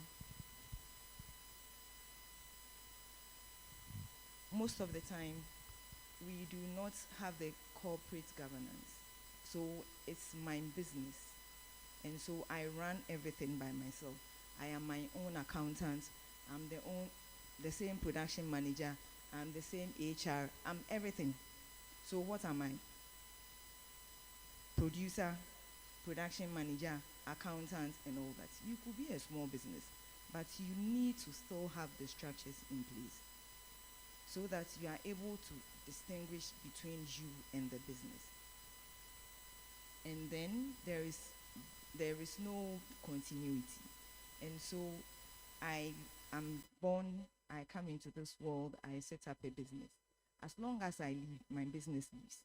The moment I die, my business dies. So that is how it is. Should it be so? No. I believe Kappa Cappuccino will continue even when you are not there. People will pick it up and then will run it. That is how businesses are supposed to go. But we think it is me. And so once I am here, the business is there. When I go, the business is gone. No. So please, most of the time, that is how the landscape is. I am telling you all these things because this is what it is. But it shouldn't stop you from going in there. Whether you like it or not, the challenges will come. Franca, do you face challenges? A lot. Has it stopped you from working? No. Dean said that when they wanted to enter into the tech space, they had a lot of challenges. Will it stop you? No. So every day you need to keep going. You keep going till you end, and then you make sure that you've gone through. And so again, within the landscape, we have a number of women in the sector. We have a lot of youth in the sector. We have men in the sector. I didn't mention men because men always have the advantage. Wherever they get to, they are able to pay their way through. But women, we are always bad. The youth, we are always bad, all because of our environment within which we live. And so I have women here, I have women listening to me. We shouldn't think that because I am a woman, I do not have to go. I shouldn't go for big contracts. You should go for big contracts. If you are able to go through move from the informal sector, you'll be able to go through like the mail business. And again, within our sector, we also realize that a lot of youth are in the sector. There used to be an association called Youth Unemployed Association. I don't know if it still exists, but even if it still exists, sometimes I ask myself, why do you want to cap yourself as such? Who should create a job for you? Myself, probably UMB should start employing all of them, so that, because I know you have money, then we can move them from the unemployed sector to the employed sector. About 12.6 of us of the youth are in the unemployed sector, and about 50% of our youth are underemployed. So if they are underemployed, what can we do? Nobody will employ you. You need to create your own businesses. Recently, Mansan was telling me that they do global perspective, and so they've been doing entrepreneurship. They are doing all sorts of things. So I asked myself, my years back in school, did we do entrepreneurship? No. Probably if we were introduced to those sorts of opportunities, I'm believing that the Unemployed Youth Association will not be here. So if we did not get that opportunity, and today we are getting the opportunity to meet with mentors like Franca, mentors like the Redeem, to see them in reality. Because at a time, you heard of a mentor, but you thought the mentor was an abstract mentor, right? But today she is here. She's gone through, and so she's the one you can always talk to be able to guide you in your journey of entrepreneurship. And so government of Ghana, one way or the other, is providing all these support services. And you can always get these support services once you have the right mindset. Madame is here. She can tell you all that she has to tell you, but it depends on you. Once you can pick the good things out of them and then run them, you'll be able to make the best out of what you want to do. And so we will always, as an agency, come out with support services to be able to help MSMEs to be able to go through their entrepreneurial journey successfully. And so the challenges are bound. She mentioned it. I don't have to go back again, talk about them. But the reading of Franca mentioned about the age issue, right? As long as you are a youth, you cannot run a business. Business is not for the youth, nor for the aged. Business is for everybody. As long as you are ready to go into it with the right mindset, you should be able to run and then grow your business within that environment. The environment is this. This is a level playing field. As long as you can get through the processes and get it right, we all will go.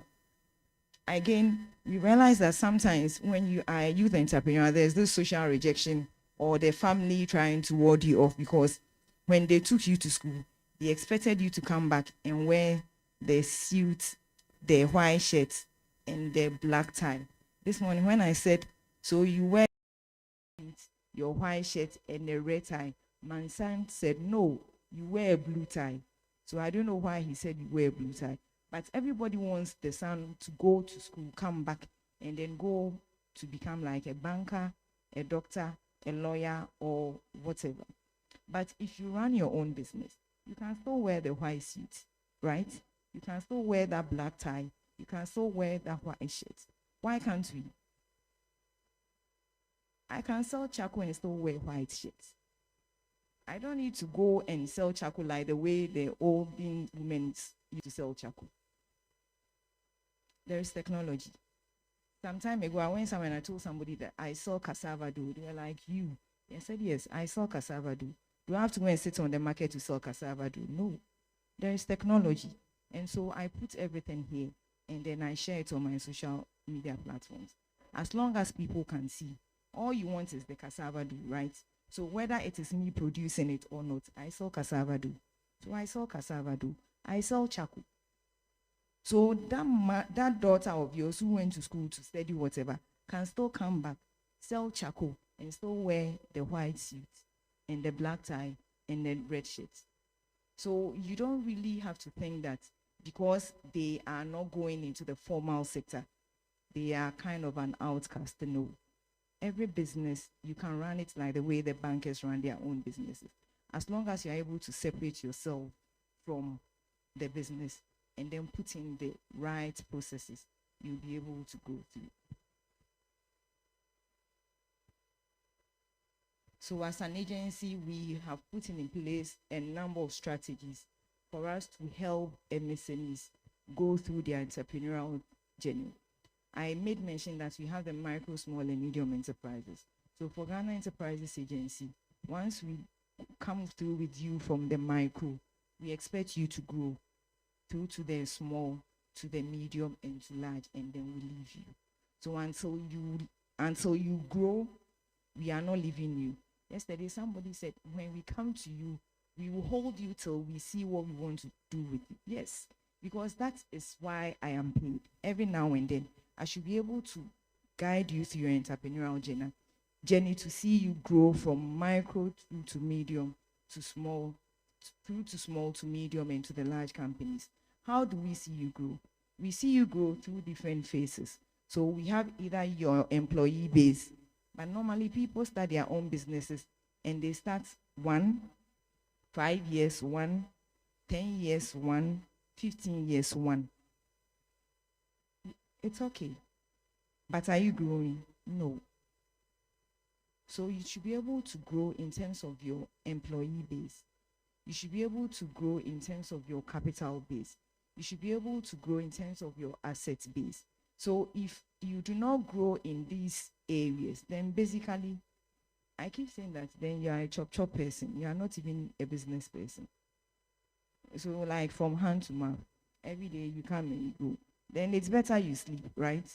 You sleep till the day Jesus comes and then you go. So that way you don't exert a lot of energy. But as long as you exert energy, you should be able to make returns on that and effort that you have put in. And so we provide you with the necessary business development support services, be it the entrepreneurship training, the managerial, and then the technical. Most people, when they start businesses, they have learned the technical bits. And for the next 5 years, it is the same method. They do not improve. But every day is a new day. New things come up. Cappuccino. I don't know when you started, 20 years ago. Is it the same method that you are using? No. You need to develop yourself every time. Normally, you call MSMEs to come for training. Oh, yeah, basa, yeah, break. But it is good because at the end of the day, when I come and I'm eating jollof 5 years ago jollof, I don't want to eat the same jollof every now and then.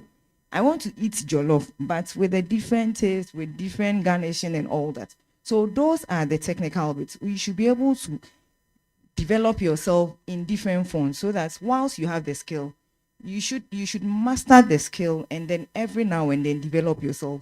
So if you do not do that and then somebody comes into the same ecosystem and is developing him or herself every day and take all your customers away from you, all you say is wakoji sikedru, right? It is okay. But the sikedru is the technical skills training and the managerial skills training that they will avail themselves from. And then the regulatory support. Regulatory support in that most of the time, we start businesses because we woke up one day, we dreamt, and then we just went into the market space and started producing. All because you had seen somebody do it. But you can never tell how long the person had prepared. So before I come out to say that I am doing this today, I might have started 5 years ago, thinking through, putting everything on a paper. Madam, you have a business plan? Yes. Putting everything on the paper. So the day you see me coming out is that I have started 5 years ago, but this is the time I am just outdoing whatever it is. But most of the time, we do not know it that way. So because we saw them do it, we think it's also easier for us to also come in. And then you come and you crash and you say that, oh, we're begging my customers. Nobody will take your customers. You keep your own customers, but you can also sack your own customers. And so you should be able to ensure that you comply with all the regulatory procedures within the given environment. And then we also provide with the initiatives and the support to be able to scale you so that you become much more competitive. Madam has been in business for the last 20 years. She's not the only cappuccino shop or the coffee shop in Accra or Ghana. There are a number of them, but what will keep her in business till today? It is the availability of herself going through the trainings, the support services available every day, any day. And I'm sure every now and then you might be sitting on your phone trying to look at the new recipes and all that.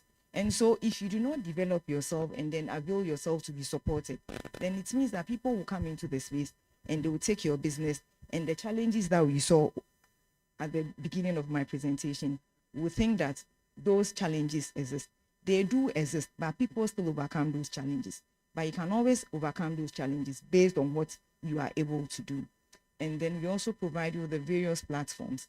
I mentioned that in our institution, we give priority to women, youth, and persons with disability, because the male are able to go everywhere any day to be able to get the support. But women, because of our cultural background, always want to stay behind. And so we also do that intentional support to be able to push them to be able to go through, so that they are able to network with other peers. Like today I have found Madam. So as I sat there and she was talking, I said, it's either she's come for me or I have come for her. So she's my friend now. And so I have networked. How many of you have spotted her to say that I'm going to network with her? Derry left. Did you pick her number, his number, to say that, oh, Derry, I want to go into the fintech space, so this day, can I call you and do that? No, he's left. And we are here. How will you get to meet him again? No other day. So the opportunities abound. Any day you make sure that you try to grab it as of when they come. And then you also have to build strong infrastructure or institutional support for your businesses. Just as I said, I am company A. I set up company A. So company A is there because I am here. But when I leave, company B or company A would die. No. It should stay. So what are the systems that you are putting in place? Do you have your succession plan? Have you rolled out for people to come and also buy shares in your business, so that when you are not there, they will pick your business plan and run it as the way you wanted to? We still have McVitie's biscuits that we eat every day. I do not know the owner, right? But we still eat it. The biscuits we chewed years back is the same taste we are seeing today. What changed? Nothing has changed, because they have their standard operating procedures there. But in Ghana, most people do not want it, because if I let you know what I do, you take my idea and then you go. Of course, yes, I'll take your idea and go. But can I do it like the way you do it? It's another question that we have to talk about the next day. And so we should be able to document, have all the standard operating procedures, so that even when you are not there, when I pick it, I should be able to get it and get the right product out there for somebody to use it. So the priority areas that I made mention about is the youth, the women, persons with disabilities, and the marginalized group. And so that's why I said Franca came for me, or I came for her. I heard her talking about the deaf. And so in our businesses, there's supposed to be that inclusion, because they are still part of us. They can do a lot for us, and we can always guide them. So we do this intentional approach for us to ensure that there are women, there are youth, there are persons with disabilities in all that we do, so that we give them the special attention.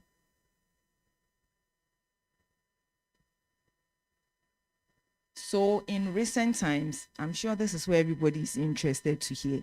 In recent times, government understanding the issues relating to women, youth, and persons with disability has rolled out a new program under the Ghana Economic Transformation Program in collaboration with the World Bank. And so it's the grants funding, where we give grant support to. We have done that with male businesses, and now we are just focusing on women, youth, and then the persons with disability. And so for that, I won't go through so much, but I'll just give you a highlight of them. And so it's an application portal. I don't know how many of us have business proposals. Most of the time, all our business ideas are in our heads. And so when you go and sit behind the application and you need to give me the information, you are now thinking. You don't have to think. Everything has to be on the paper. And so once you sit behind the application portal, you only would just have to transfer what you already have onto the application portal. So there are some portals that we have. And so for us, we have one on women, solely on women businesses, another for youth. And so our youth category is those within the ages of 18, 35, and 35 years. And then persons with disabilities or people who are employing persons with disabilities. And so once this particular program is for existing businesses, it is not for startups. And so we have done programs targeting startups, but this particular programs are specifically gearing towards persons already in businesses. So as part of the program, they are in 4 components. We have one, what we call the generic training, we have the capacity building, and then we also have the grant support. So once we are done with this one, I will share the link with you. You can go through, and then if you so do qualify, you can put in your application. Let me take them through the eligibility criteria.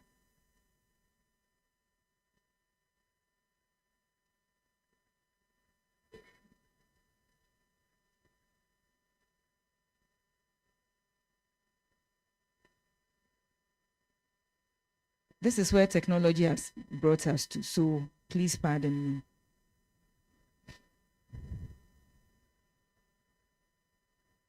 Okay, so for the eligibility criteria, we are targeting businesses that have already started and have incorporated with the Office of the Registrar of Companies, formerly Registrar General's Department, RGD. So if your business is not formalized or registered, then you do not qualify. So you need to register with the Registrar, Office of the Registrar of Companies, not before May 2022. So if you registered in May 2022, then you do not qualify because you are a startup. So you should have registered before May 2022, and then it gives you the eligibility to go through. So you also have to, just as I said, for the youth category, you should be between 18 to 35, and then you are within the SME space. And also, if it is a partnership, then it means that you going to do the application, you have at least 51% of the shareholding of the business that you are going into. And it's either a limited liability, a sole proprietor, or a partnership. Businesses limited by guarantee are not eligible to apply. And then you should either be the high-end micro. High-end micro means that you should have employees from 5 up, and then that qualifies you to go through. Or you have your annual income between 100,000 to 180,000 Ghana cedis. That will qualify you. So in this sense, if you have just one employee and your annual income is between 100,000 Ghana cedis to 180,000 Ghana cedis, it qualifies you to be a high-end micro enterprise to be able to qualify. And large enterprises are not eligible. Large enterprises are those employing from 101 persons up. They are not eligible to apply. But any business within 5 to 900 employees are eligible to apply. And also startups, just as I said, if you registered around March 2022, you are not eligible to apply. And then we have that of the PWDs. The persons with disability is similar to that of the youth, but then you should also indicate that you are a person with disability, and then you are already in business. There is no age limit to that particular one. And as long as you are running a business and it is formalized with the Office of the Registrar of Companies, you are eligible to apply. Or businesses that are employing about 50 plus persons with disabilities are also eligible to apply.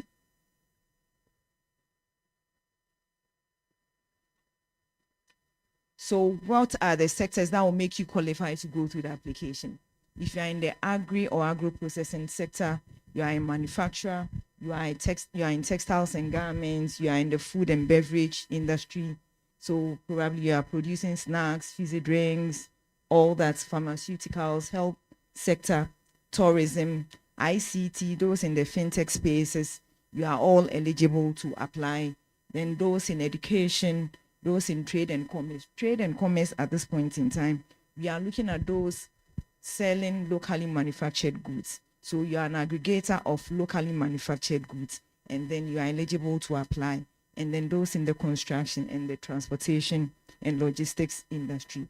And also, if you cut goods that are locally manufactured within the confines of Ghana, then it means that you are also eligible to apply. So these are the sectors that will make you qualify. And then the key features of the grant, it is a grant, it is not a loan. And so you are not going to pay back. So what will make you qualify is you have to be a micro, small, and medium enterprise. Micro, where you are the upper end of the micro, you should have an incorporated business certificate from Office of the Registrar of Companies. As I mentioned, you shouldn't, if you registered somewhere March 2022, you are not eligible to apply. But what can you use the grant for? You can use it to purchase equipment or machinery for your, or technology for your business. You can also use it for equipment installation or repairs. You can also use it as a working capital or to purchase raw materials. Those are what you can use the grants for. And then you can take it to pay for your rent or to go for regulatory support programs from the Food and Drugs Authority. Regulatory in this sense is looking at those going for certification from the Food and Drugs Authority, Ghana Standards Authority, or the other international certifying authority, ISO, HACCP, and all that. That is where you can use the funding for. And again, if you are a business and you do not have a business account, then I'm sorry, you will not qualify, because no fund will be given to you in your personal account. So you have UMB here. You can rush to them, start opening accounts with them, so that when you go for the application, you can always get it. And then we have, aside the grants components, we have the capacity development, where we take you through 4-day generic mandatory training.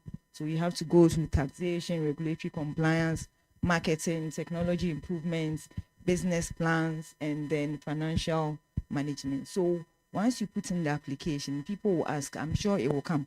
We keep putting in application, you don't call us. We only call shortlisted applicants. So if you are not shortlisted, then it means you will not be called, because we have over 200,000 people applying. So we cannot be calling every single person saying, you did not qualify, you did not qualify. So it's only those who will be shortlisted that will be called to go through the next stages of the application. And then the processes are in 5 stages.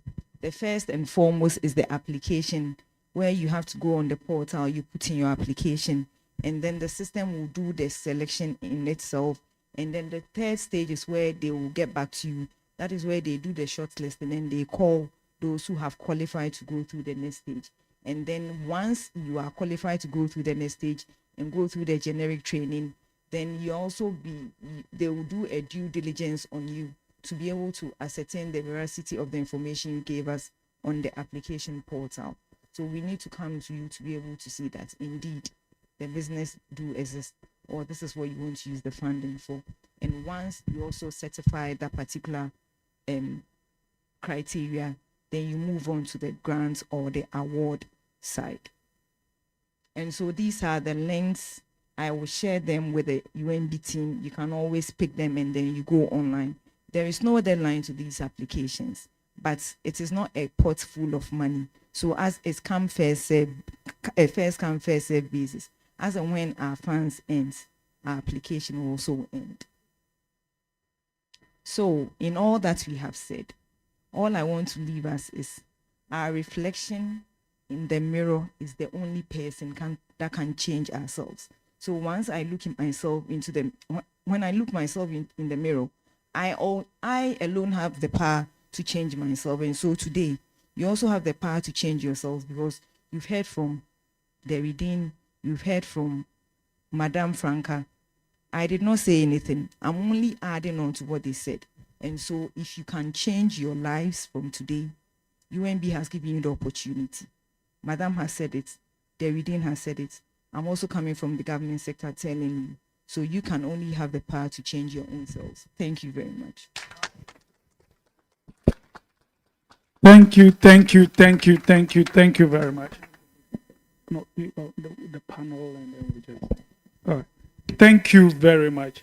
Madam, I've used floppy disks and then Walkman before, so I don't think I qualify because 18 to 35.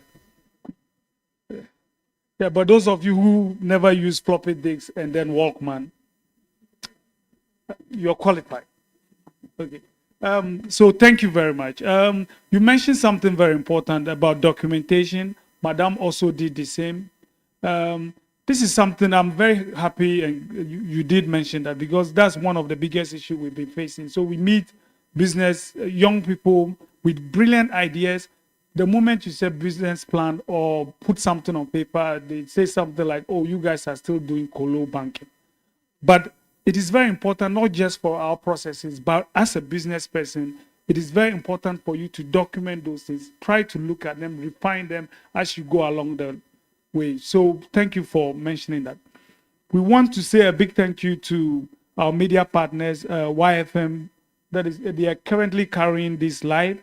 We want to say a big thank you to Mawako Fast Foods, Glasgow Enterprises, Blue Skies, Pan African TV. And if you want some good sandwich and coffee and have a good chat with your friends, you need to go to Josie's Kappa Cappuccino. All right. Thank you very much. So we're going to quickly move to the next speaker. Now, she's going to tell you something very interesting as well. I like her story as well very much. So because we've been talking about, Madam also mentioned that so your parents, maybe your father or your mother is selling charcoal or is at Agbogboshi. They've used the money from that business to look after you. You finish, and then all you're looking for is a job in the office. Sometimes that is not ideal. I think the best thing is to look at the business that your parents were doing to look after you and see what you can do, how you can take it to the next level. And the next speaker has actually done that. So this is not like a fairy tale. Somebody has actually done that. And we're going to listen to her story as to how she was able to turn her passion into reality. So I'm going to invite Madam Elsland Ewuzi Sampson, the team lead. She doesn't like to call herself the CEO, the team lead for Big Sam's Market.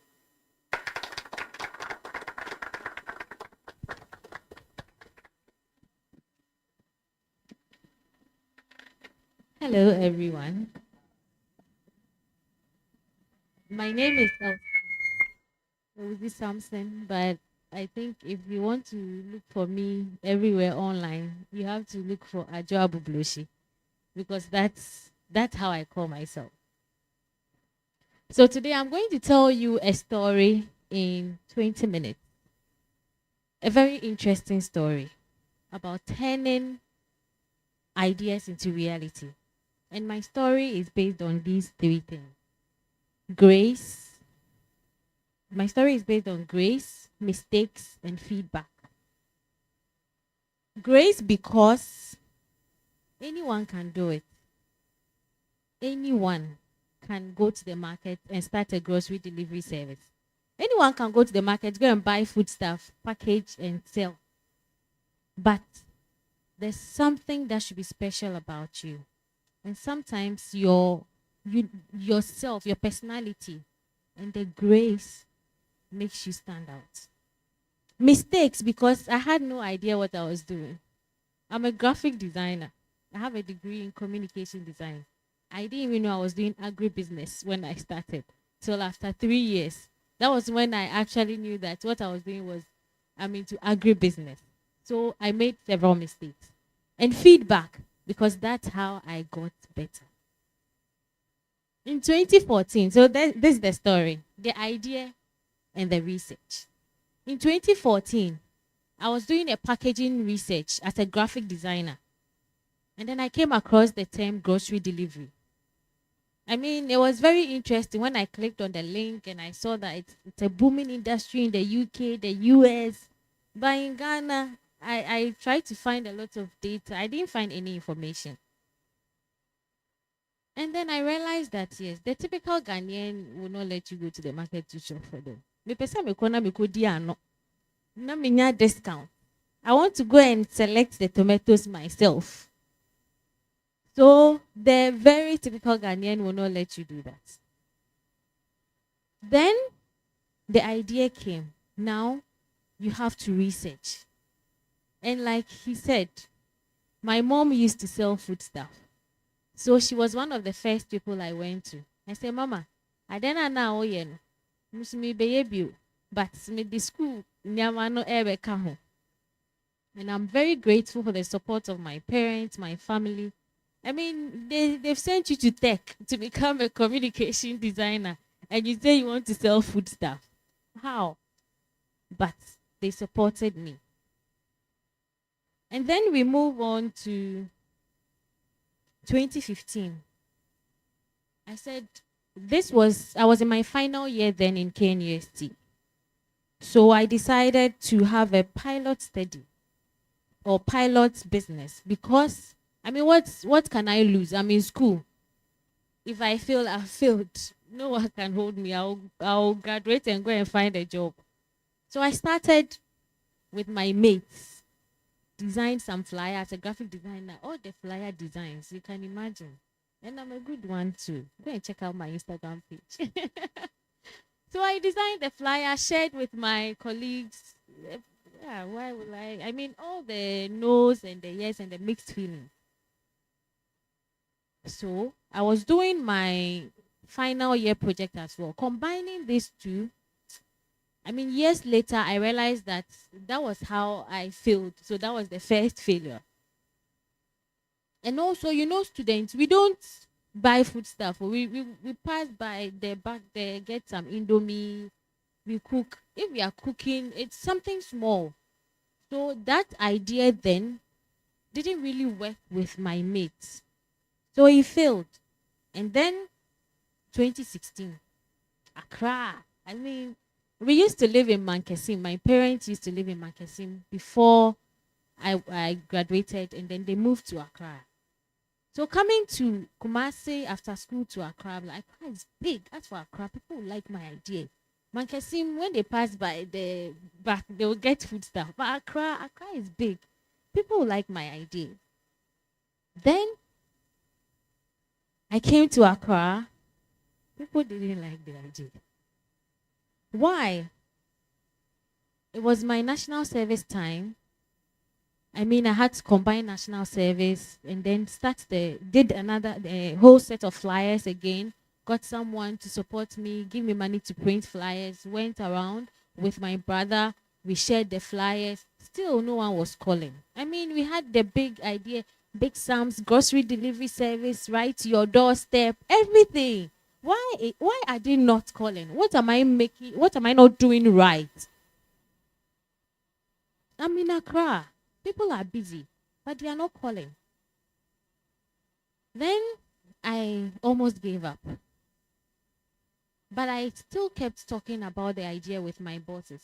I mean, I was talking about the idea with people I came up with, I met. Then one day, around the time that I had given up, one of my bosses said, Ajwa, if you don't do it now, you regret in the next 20 years. And I must say that it's not even 20 years after, but if I hadn't done it, I would have regretted. Because we'll be turning 6 years officially, because this story is more than 6 years. But we'll get to the official part. We'll be turning 6 years officially in August. And now I'm telling you, if I hadn't done it, I would have regretted. So I did it. More research, asking questions, and praying, still in 2017. And then in 2017, that's August, we made it official. I've made the mistakes, hit my head and everything. And like the speaker before me said, I had to make it official. I had to formalize the business. I had not registered. So I went to register the business. And I felt like registering the business will make me realize that now there's a certificate. You can't just get up and go and register a business and come and put the certificate down. So I registered it, and Big Sam's had the certificate. Now it was me. I'll wake up, I'll look at the certificate. And I'll ask myself, how am I going to do this thing? Because I was still designing flyers and no one was minding me. Then I had a full-time job and a side job in 2017. I remember when I made our flyers, so I opened an Instagram account. I gave myself time. We officially started again, posted flyers. And I said, someone must order. This flyer is nice. This one, people should like it. Still no one was ordering. Then I told my friends that you guys have to order. You have to give me them. And there was one time, this is when you have the idea and making bold steps. There was one time I went to the mall and I saw it was very late. I saw a gentleman shopping.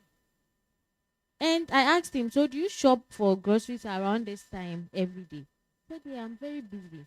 So I'm not able to shop early around this time. So what if I shop for you? This was someone, I didn't know him. And then he said, okay, if you can do it. So he was a customer. I started shopping for him. Later, he got busy, he stopped. But my friends, with the pressure and everything, they also decided, okay, now let's buy from her and support her.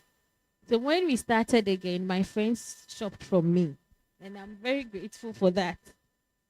Now in 2017, Dean said it that even in the fintech, you don't have to start from scratch. So I thought I needed an e-commerce website. You know how the Instacart and all those nice, because these are the references I had. I didn't have any reference locally. The closest was South Africa, in Africa. And they had nice websites. So I thought I needed a website so that people can go and click and all that. And I had told my boss then about the idea. And one time she asked me, Elsie, when are you starting this, your market thing? Because I was pressurizing everybody. I said, oh, boss, I don't have a website. So what do you need a website for? Everybody is on WhatsApp. That was how I started using WhatsApp. Because at that time too, there was a business. I mean, when you have the idea, other people have the ideas too. So someone had also started. And they had the app, they had the website. And it was scary because I didn't even have the money to do it. Even if I wanted the website, I don't have the money. So we started with WhatsApp. And then I went to change my flyers and I said, order via WhatsApp, send your list, prepare the list and send it to us on WhatsApp. And that's when everything changed. Because then people were, and that, we are still not the website people, Ghanaians. We want to talk to you. The more money, I want a lot to. So that interactive part, the website is good, the app is good. But if you don't have the money and the resources, use websites. Even now there is WhatsApp business. At first there wasn't WhatsApp business. Now there's WhatsApp business. You can set up a catalog. So someone can just click on it and shop. Things have improved, but start with what you have. So using the WhatsApp helped. Then in 2018, I know there's something trending that says, I'm not somebody. Me, I am somebody. I am Ajabu Blushi. So in 2018, as I was thinking about the marketing, because even when my friends were still ordering, that thing wasn't, I felt I had not had that break. And as someone with marketing background, advertising background and all, I started asking questions and I didn't know Abu Blushi. Mind you, at that time, I didn't even know where Abu Blushi because I didn't grow up in Accra. My parents had just moved here. And then I was marketing to someone and asked the person, let me shop for you. I do this, I do that. And she said, will you get it for me like I get it from Abu Blushi? When she said that, I started thinking about it. Went back and I went to ask my mom, Ma, Abu Blushi me if I said no. And I said, then it means this Abu Blushi name, this idea, how can I put them together? So I really thought about it. Then one day in Trotro, going home from work, It just clicked that. Why don't you call yourself Ajuabu Blues? So the name just clicked. I went home, went to work the following day, told my friends that call me Ajuabu Blushi. I changed my social media names to Ajuabu Blushi. Then, I mean, it'd be so weird for you to see someone call herself Ajuabu Blushi on Instagram, on social media. And then people started finding out, why are you calling yourself Ajuabu Blushi? And that was the marketing window for me. Because when you hear Abu Blushi, it's food stuff that comes to mind. Then when I changed the name, I said, I'm going to use this tagline to sell. And this takes a lot of research, a lot of writing. I write, I'll put things together, write, till the final hit comes. It takes a while. So I came up with more quality groceries at Abu Blushi prices. Because at Big Sam's, we are not just delivering the package to you just like that. We are washing, we are cleaning it, packaging it like you get at the mall, selecting the best for you and delivering to you. So it's more quality. But when you say Abu Blushi prices, it's lower than the mall price. So that was that was me describing everything that we are doing in this sentence. And that was the time that everything just started going up. Then, thankfully, I mean, I got friends who, there was one time when I wrote an article. I mean, I wrote the article myself. It was on my laptop. And I said, one day this article will be published. And that's one thing to us young entrepreneurs. Imagine yourself there. You will not get there. There are ideas, there are services and products we have now that I developed 4 years ago. It wasn't out there because the way I have to package the thing, the idea I had for it, it wasn't there. But because I had written it that we will do this, no matter how long it takes, one day it will click. The time will just come and everything will just add up. And when you come out, people will think, hey, this is a nice idea, but they have no idea it's been 4 years. So a friend, like the article was there, and a friend said, oh, Ajua, we have to put this out there. I said, he asked, do you have something? I said, yeah, I have something. He took my article, and that day, about 10 blogs picked up. He just shared with one blog, and before we knew, it was trending. And my boss then, I was working in a media house, said, let's put her on TV. Let's advertise her. Let's promote her. So sometimes you have to also plan in your corner. At the right time, it will come up. Then in 2019, thankfully, I was selected to participate in the Mandela Washington Fellowship with my Abu Blushi self. It wasn't anything different. Being a Mandela Washington Fellow is not something small. It's a very prestigious fellowship. But I went with Abu Blushi. I didn't go with graphic designer from tech with degree and whatever. I went with Abu Blushi. And then after that, I got the courage to go full time. So in 2019, I went full time. I left my media job and did Abu Blushi full time. That's running Big Sam's Market. Then 2020, we all remember what happened in 2020, right? Do you remember? It seems like nothing happened, but something happened. COVID, our cocoa season, the expansion. So we say that COVID was good for some people. It was good for Big Sam's Market because you couldn't go out. And I remember the people who once said, this service, me, I can go to the market myself. I will never use. They used it. Never say never. Never say never, because I had the certification to go out there and go and get food stuff for you. You are in your house. When you go out, the police will catch you. But me with my duku and everything, you can't go and say, I'm a lawyer, I'm a this, hey, I'm this. They won't mind this. But with my scarf and my jeans or whatever in my shoes, I was going there to get food stuff for you. So that was our purpose. That was when I started. And it was right after I had left. And it was also right around the time when I was beginning to ask myself, why did I leave this job? Why did I go full time? Who sent me? Who asked me to go full time? Because the money was getting finished. But COVID came and we took advantage of that time. I hired people around in the community. I'm glad I was able to help these women, hired them, and then we moved and we expanded. And that was when we moved Big Sam's from my small kitchen, my chamber and hall kitchen, to an official workspace where we had our sinks, we had a bigger fridge, a bigger freezer, and then I was confident about the business and what I was doing.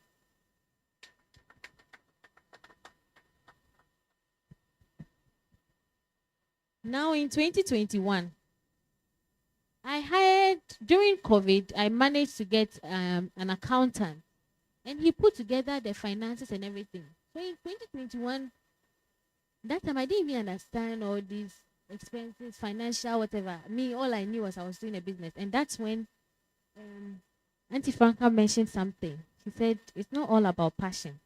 I'll get there. So please go back. Let me talk about this. I checked the money when everything he put together, and I realized, I was like, is that we're making all this money? Like, I thought we were making some small money, because I wasn't doing financial whatever. I didn't even understand it. But when he puts them together at the end of the year, I realized that we were actually selling. I mean, I'm in business. I'm doing business. And then it really encouraged me. And then I realized that no, I'm in business, but the money, like, it's not like I have some money in my account. It means I wasn't doing something right. Because revenue is good, but it means your expenses, all those things, you are not checking them well. That is why there's no money in the account. But it brought me back to understanding this. And then in 2022, please go back one step.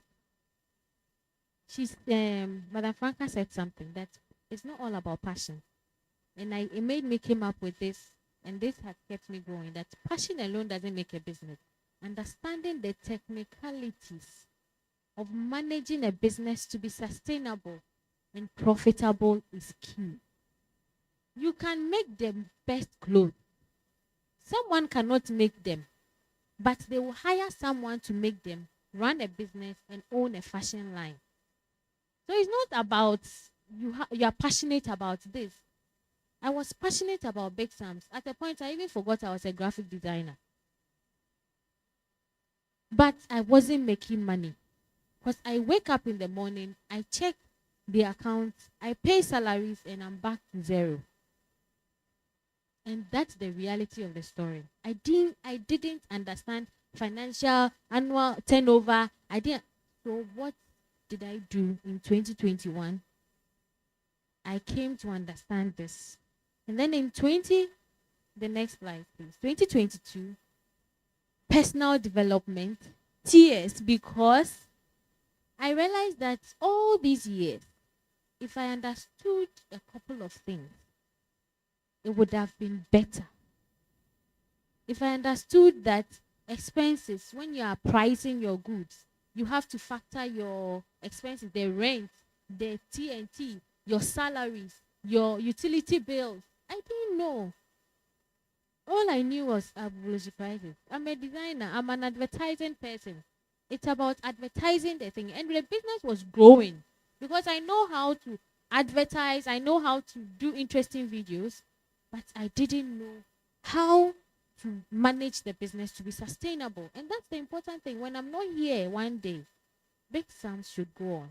And now, when I'm not here, it will go on because I have done that. So the tears, hard work, several mistakes. Even yesterday, there was a mistake. And I was, in fact, I was blinded by a customer. Several mistakes. So don't ever think. Don't go to the Big Sam's page and see, hi, Amateur, there's this product we are introducing. Right after that thing, or even before I made that video, someone has blasted me before I came to make the video. Several mistakes and a big win in 2020. The big win came because we were prepared. One day, I was at the shop, or I was at home initially, and then I saw that I had been tagged on Facebook. My sister had tagged me under a post by Reverend Albert Okran. And then he followed up. Then he sent me a message, a DM on Facebook, and said, send me your number. I mean, when I told my husband, he was like, are you sure it's Albert Okran and it's not scam?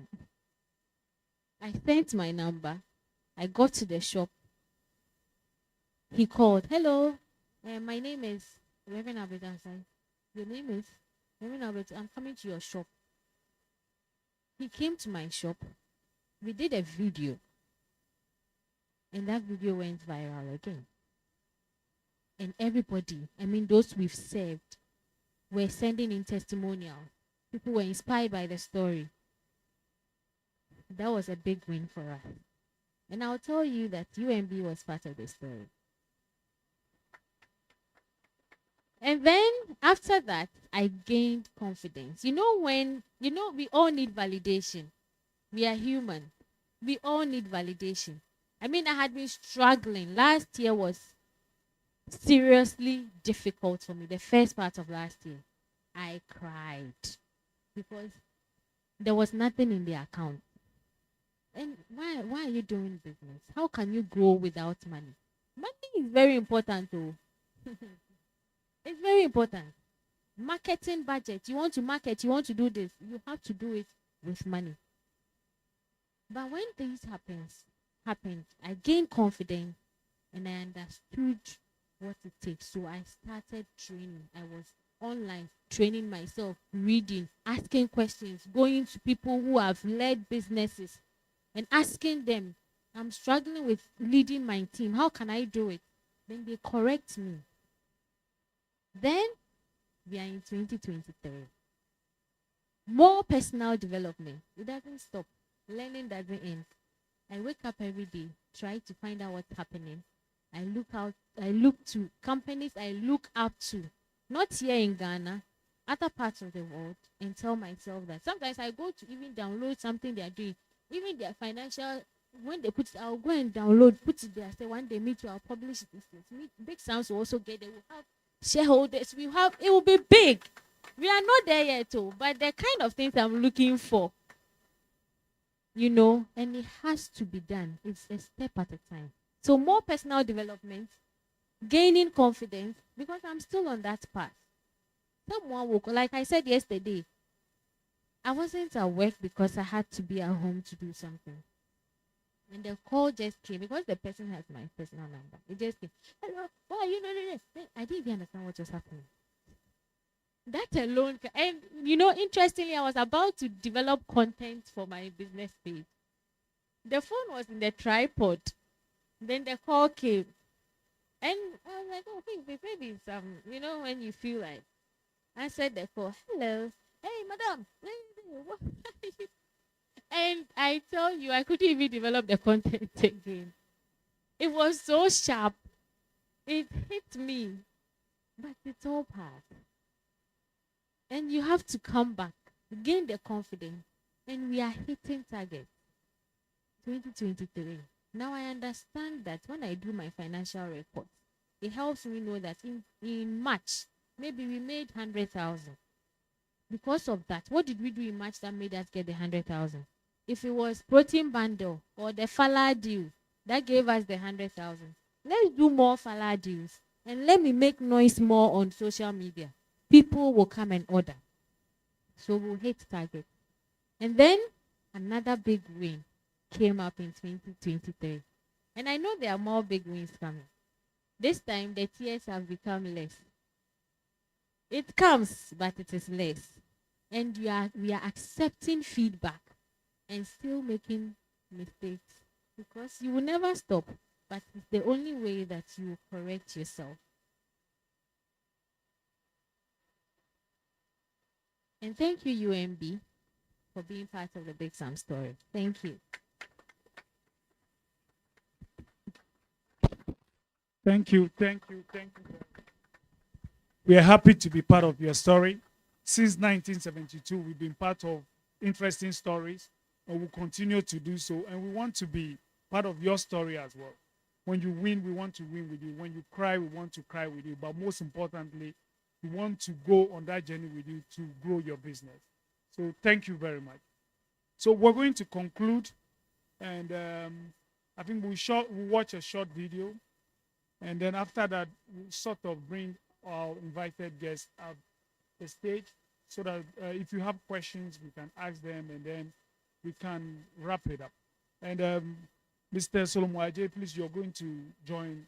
Just we want to, the audience want to know a little bit. We got messages from people who want to know a little bit about your association, the Association of Ghana Startups. They want to know what you can offer them. So you will join them on stage and just talk briefly on that. So is the video ready?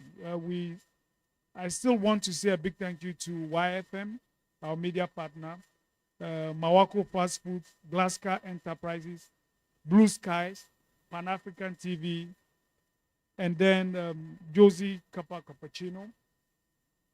And please go onto our sister's website or her pages and order your groceries and everything.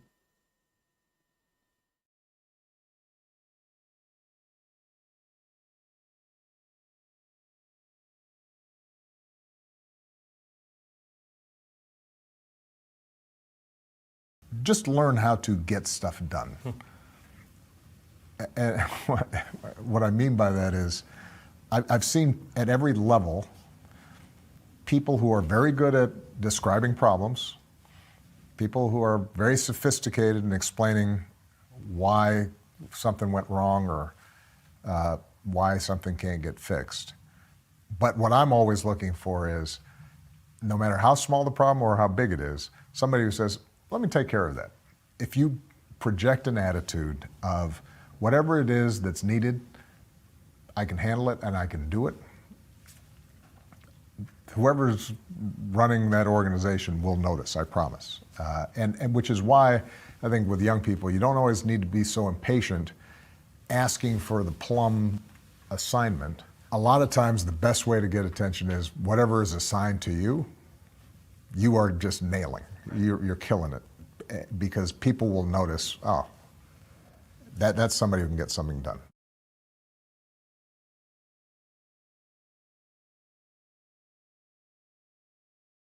Thank you, President Obama.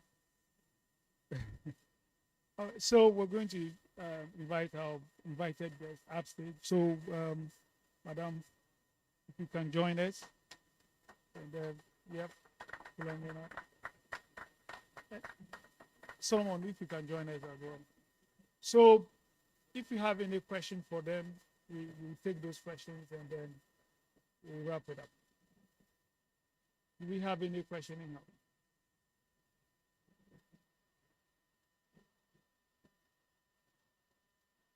If you don't have question, me, I have plenty of questions.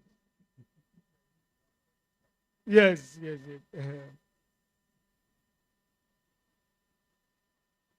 Madam, I'm going to start with you. At what particular, when you came back from UK, you tried to do, to put up your business. You said you did you have a lot of other businesses and stuff like that. And I know how difficult it can be when you come back, the system, the difference between where you're coming back from and here, how frustrating it can be. But at what point in your journey did you realize, no, this is what I'm about, what I want to do is going to be a success. I'm going to throw everything at it and get it going.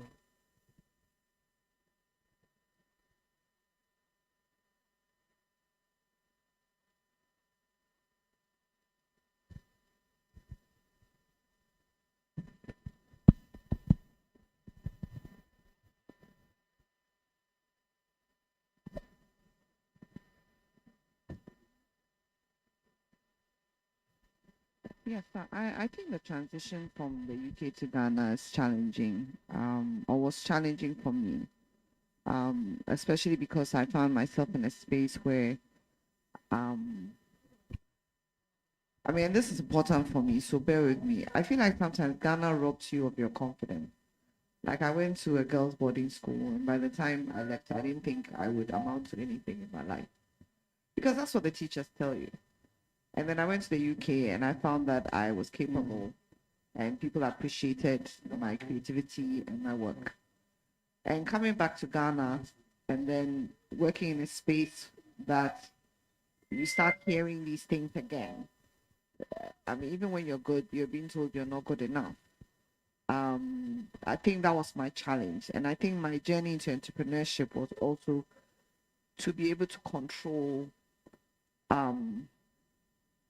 my journey and to be able to, like recently, an artist said to us, sometimes you have to be like the horse and the jockey. So you have to motivate yourself. Nobody's going to give you that proverbial, tap to keep you moving. I think when we were listed as one of the leading cafes in Africa, I think that's when, and like you said, you validation is important. And in a space that you don't get enough of it, when you get it, it's something valuable. And I think that's that year, that's listing with 9 other cafes that were from South Africa, Ethiopia, and I'm going online, I'm looking at these cafes and I'm thinking, wow, like I'm listed with these guys. I think that was for me, like, okay, I think we can do this. Thank you. Thank you very much. Okay, Madam Philomena. So, Mike is here. So I wanted to ask a follow-up question to yours because the statistics are showing that a lot of young people want to leave Ghana now and go abroad. So somebody who used to live in the UK, what gave you the confidence to come back to Ghana? That's a dangerous question. Yeah. I mean, I'll be honest with you. I left the UK because of a failed relationship. That was one of my main reasons for leaving the UK. And feeling that I had more support in Ghana. Like my parents were in Ghana. My parents were aging. And I'm the last born and the only girl. I have brothers who lived in UK and the US. I was the only one my dad said, you are coming back, right? And I'm like, you need to tell the boys you're coming back. Why are you telling me I'm coming back? Recently, we went to the World Trade Center, my executive assistant, Kweko, and I, and we were curating an event. And there were 400 desks. And each desk had a name and the passport number. And we said, what is this about? And the guy said, these are young folk sitting exams to leave the country. And it's not a once a year 400 people. It is almost every week, 400 young people leaving the country. The UK is great. What the UK did for me was it gave me a sense of myself. I actually discovered myself in the UK. Funny enough, you discover yourself somewhere else. But that's life. Everybody's journey is different. But I'm so glad I came back because I don't think that if I'd been in the UK, I might have had a good job. I had a good job before I came back. I might have had a nice house somewhere. I might have been shopping on High Street, Kensington, as we were here. But I feel like this is where my destiny is. We all have where we are meant to shine. And I think before you make those kind of decisions, I mean, for me, being Catholic, being somebody who, at this point in my life, I like to ask my boss, what's next for me? I think it's important that we make these decisions well because I know people who've traveled and not necessarily done well. I mean, one of my staff, her dad died in the UK. She hasn't seen him in years. And they only brought back his hair and his nails. She can't even grieve the guy. He hasn't seen his grandchildren. Travel also does stuff to families. It breaks families, it breaks relationships. So it's not just getting on a plane and going away. There's so many aspects and depth to leaving a country. I was blessed because I saw my parents pass away. My mom was 91, my dad was 80. I have good closure. I'm not in the UK somewhere getting a call at 6 in the morning. I don't know why they call at 6 in the morning to give you that kind of news. You know, I mean, you could do it like around 4 in the afternoon. It's just as good a time. But those are some of the things that you have to bear in mind as you make that journey. And if I lived in the UK, I would not have a coffee shop that was listed as one of the leading cafes in Africa. I would probably not be a writer. I would probably not be a filmmaker. I would not be a filmmaker and a food stylist. I probably wouldn't have a foundation for deaf. I probably wouldn't be making an impact in the deaf community. I wouldn't have a summer camp for deaf children. I wouldn't have these in the UK. So in as much as I have issues with Ghana, I have issues that when I'm in a car, I can't look out and see green things. All I see is stones and black bags. I have issues with that. I have issues that we're not building parks. We're not creating spaces for families. We're creating restaurants and clubs, but we're not creating places where the young families can go and bond. So our guys are doing, you know me, I'm disruptive, so I'm going to go there. You know, the guys are doing boys' time, and the family itself is under attack because we're not thinking futuristic stuff. We're just thinking now, what can we do? How can we have a good time? You know. So for me, in as much as I have issues with Ghana, the work ethic, HR is a problem. I know here it's not, but you know, when my young lady was talking, I was telling people, I said, we have the people. You know, as much as I have issues with Ghana and economy and education and so many things, this is where my destiny is. This is where God meant me to shine. So you need to make sure as you're sitting with exams and that is where your star is supposed to shine. Thank you. Thank you very much. I join all the lives that you have touched in saying thank you very much that you came back. We appreciate it. Okay. And the question came from our marketing boss. So thank you very much. Madam Philomena, oh, there you go. Well, who has a question? Okay, please come to the point. Or if you have, okay, you give him the mic. Thank you very much. My name is George Yosin Pile. I don't know if I'm permitted to ask this question. I'm not part of the. I'm a journalist. So. Okay, so straightforward. I have a couple of questions. I don't know who to direct the questions to. So one, will we all agree that currently, should I say currently or some, the country itself, our country, Ghana, the systems that have been put in place for new starters, in terms of creating ideas who have great ideas and stuff like that. We all agree that the system, we have a system failure for these young entrepreneurs. That's one. Two, what would be one of the key advice that you give to a young man or woman who is willing to have a business, but he or she has no kind of support or capital to start that kind of business that he or she want to venture into? That would be my second question for anyone who would like to answer those questions. I think the Thank first you. question we're going to hang it on Madam Philomena's head because of where you're coming. So if I remember your question, you said we have a system failure, right?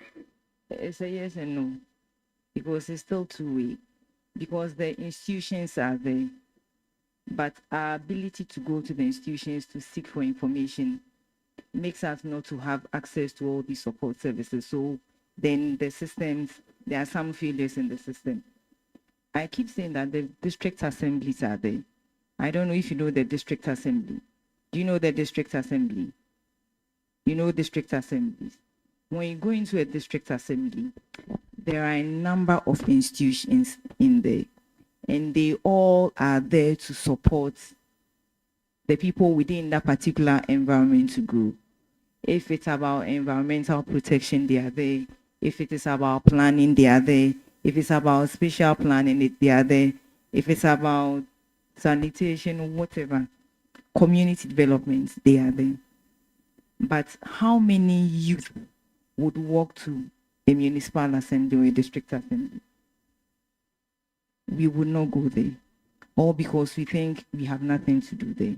The information is sitting there. We are also here. Government has set up institutions to be able to provide information. So Ghana Enterprises Agency is one of such institutions. We are supposed to provide new businesses or new entrants with support services to be able to turn their ideas into meaningful businesses. I am set up to be at the district level. At any point in time, either I go to the citizens through a public forum, an information seminar, or you visit me. If you do not visit me, then you do not have access to the information. If I also do not get to your community to send you the information, it means you're also not getting the information. So basically, where you sit, the system is filled, right? Where I sit, the system is filled. So if you are able to come together to understand what I am supposed to do, what you're supposed to do, then we can have access to information. Once we have access to information, basically we see that the systems are working. So I feel that the institutions are there, but we not going to the institutions to get the information, or the institution not getting to us to give us the information, makes those systems so much of a failed one. So if we can go to them and they can come to us, we'll have access to all these support services, and then people will be able to start whatever they want to do, and then they grow. And the second one was the support. Government has set up NEIP, right? Financing. Government has set up NEIP. NEIP, that is National Entrepreneurship Innovation Program, right? They are there to support startups. And so if you are a startup or like a new entrant with a business idea, you go to them, they can give you some seed fund. Is that right? Yes. They give you the seed fund to be able to start. NBSSI, formerly now Ghana Enterprises Agency, we do not do startups. We do for existing businesses, but we help you to start on your own. And then once the business is ongoing, then we can come in to support you. And I know banks do not also do startups. They will not do startups because they do not understand where you are going.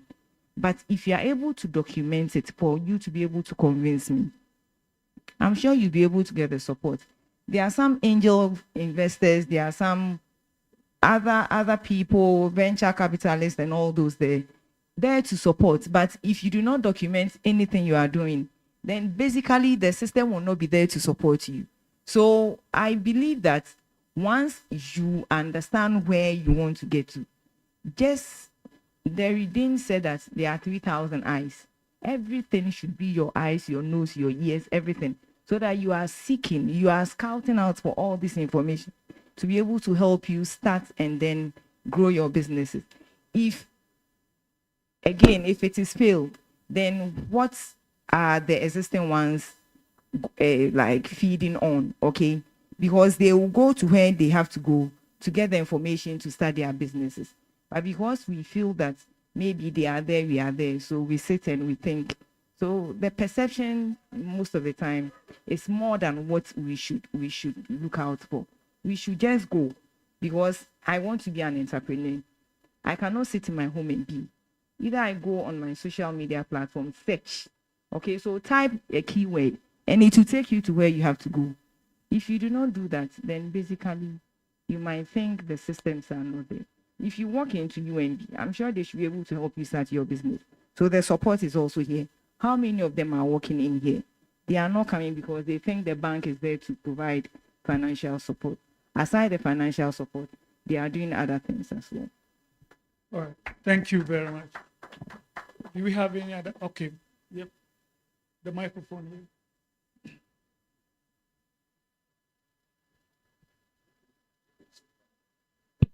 Okay.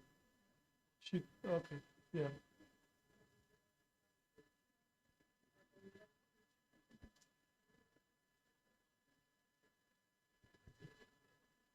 I'm Mercy Boache, a student of the University of Ghana and an ambassador for the UMB Ghana Tertiary Awards.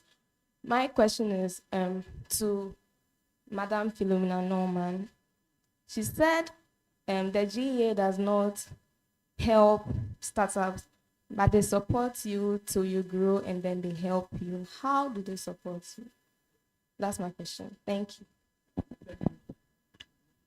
So normally we do what we call the mentorship, the coaching, and then some form of technical skill training for you to be able to start. Or we have what we call the incubation, where we take you through the stages of ideation through to starting your own business. Once the business come into fruition, okay, and then we see you growing it on a steady path. Because until I see this as a physical entity, I cannot support you. Do you get it? So that is where we talk about startups. And so depending on what program we are also running, there are some programs that we look specifically at startups, like the MasterCard Foundation project, for instance. So in that sense, we will not give you physical cash, but we're going to give you some form of startup tools for you to start your business, or we equip you with the technical skills for you to be able to get the skill and then start on your own without giving you financial support. But it is still some financial support. Do you get it? So depending on what it is, it's either in the form of physical cash, some form of startup tools, or the skill and the managerial support to be able to grow.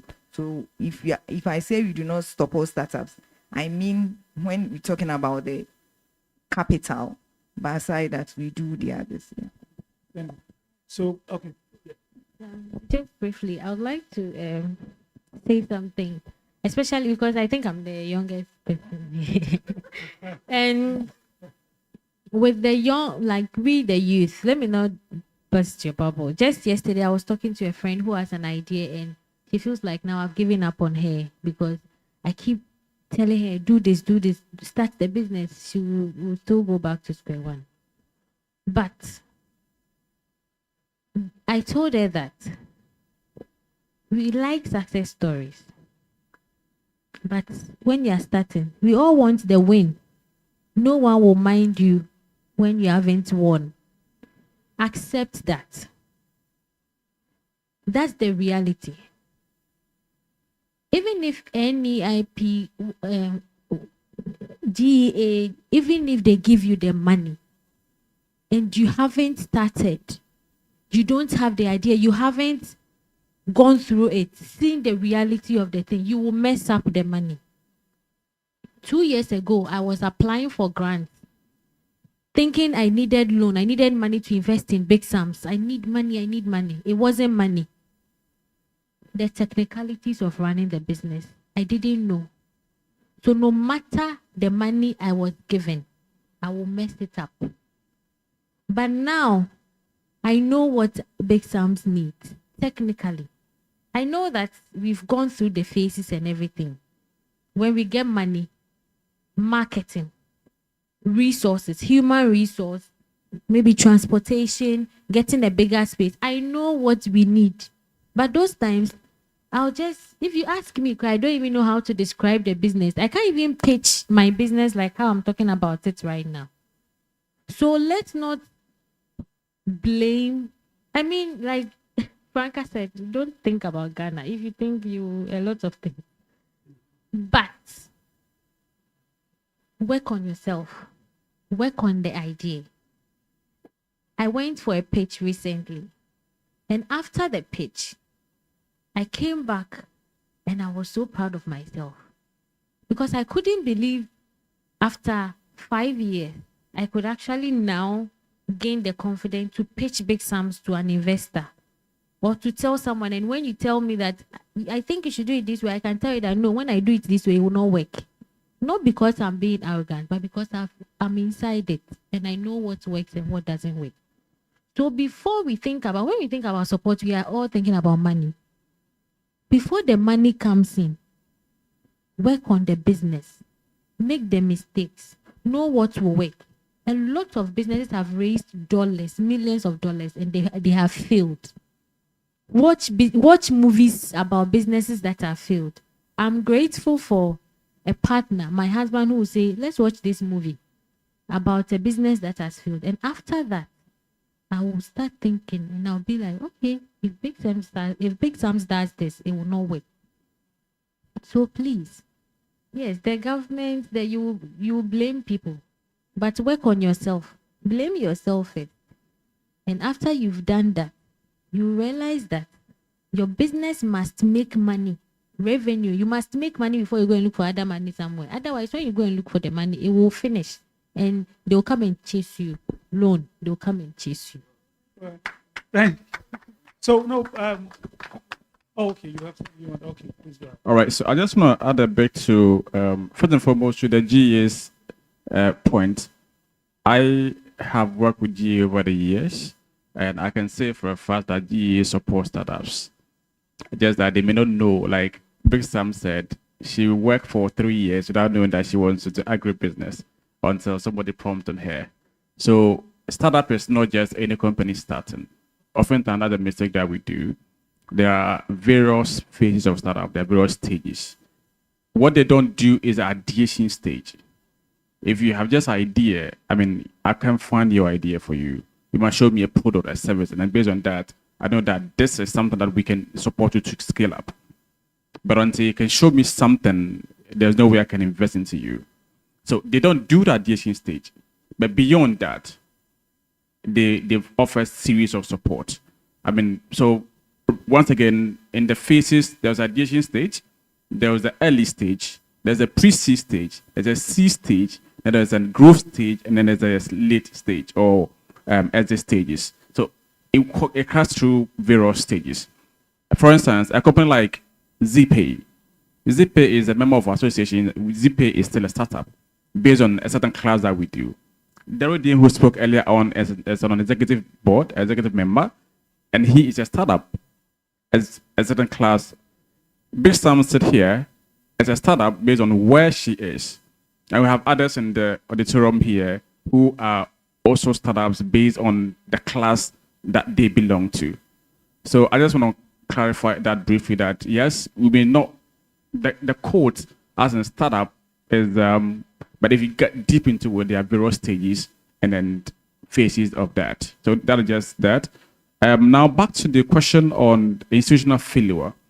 I would love to know what you term as institutional failure, first and foremost, because to understand where you're coming from, it will be difficult to give you a clear answer. But what we are doing at our end is this. We have teamed up with other players in the ecosystem, and we are currently working on what we call the Ghana Startup and Innovation Bill. I'm sure some of you here may be aware of it. So we are pushing a bill to Parliament for Parliament to pass. Now, oftentimes, what we call the institutional failure is that people want to see things moving from stage A to B on that scale, but it's not there. You must work around your things, must go the hard way before you can get things to work for you. But we want to see a system whereby seamlessly, you know that if I go to here, I can get this done. If I move the next stage, I get that, and that, and that, and then you're able to get the result that you need. And so that is one thing that the bill is trying to achieve. We talk about, Philo mentioned angel investors and venture capitalists and all those things. What is the assurance? I mean, again, you mentioned about banks not supporting startups. Perfect. Why? Because of the high risk of starting businesses. But what measures are we putting in place to de-risk the risk? All right. What measures are in place that show that if I'm an investor and I'm investing into startup A, and even if, though the risks are high, if you feel there is a sandbox that I can just lean on. So we're trying to create all these measures and ensure that people will have extra confidence to invest into startups. Just knowing that the conducive is good enough that business can strive. And even if you feel there was a cushion somewhere that, I mean, I wouldn't lose all the cash I invested in.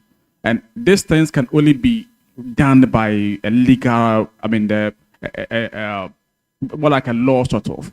So that you know that based on law X, Y, or Z, or this act, if I invest into a business within this class and within these years, you don't get this kind of result and all that, I can apply to this fund and get this. Or because I invested in this business, I have access to this tax holiday or that kind of thing. Some incentives that make investors feel okay to invest in startups. You know, people have got money. When you go to the outside world, as you speak now, if you have 1% of Facebook, you're a billionaire. But when Facebook started, if situations or conditions out there do not support people to invest in their business, they wouldn't be where they are today. Believe me, before Facebook came, we had companies in Ghana and Africa as a whole doing well than Facebook idea. Then, I can talk about a few of them. But why didn't we grow? Because we didn't get support.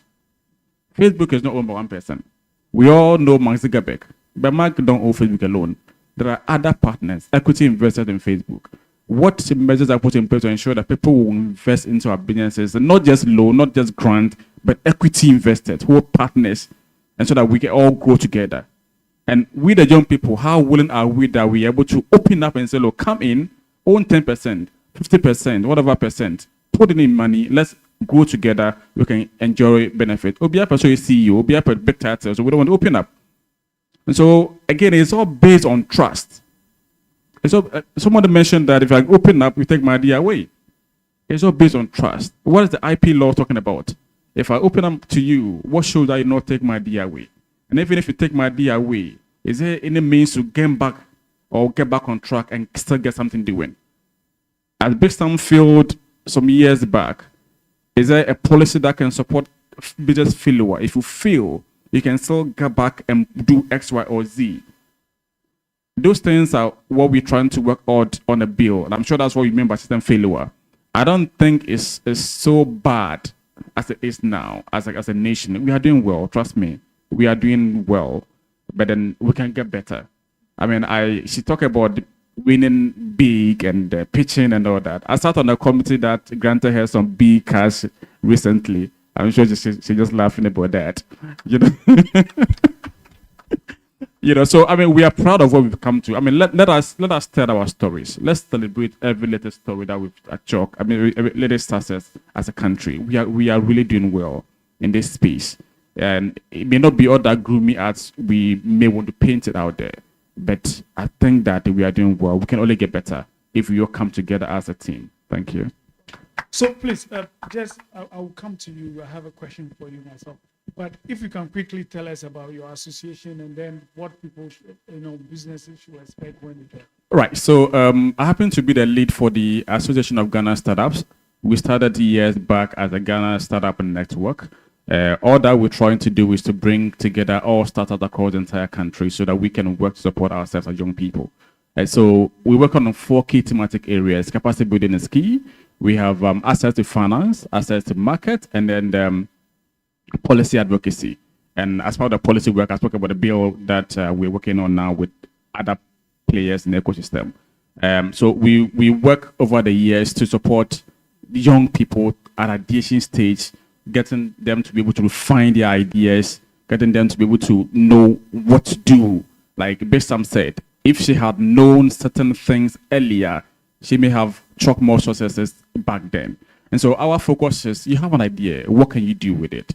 How can you work on the ideas, turning your ideas into business and sustaining the business? So it's three-tier thing. The idea stage, right to the business stage, and sustainability stage. And that is how we come in to support you, run programs, capacity building programs. We do workshops. We work with the institutional partners like the GEA, like the NEIP. And of course, we are talking to UMB now to get UMB on board. So somewhere last year, we thought of changing the whole phase of it from the network to the association.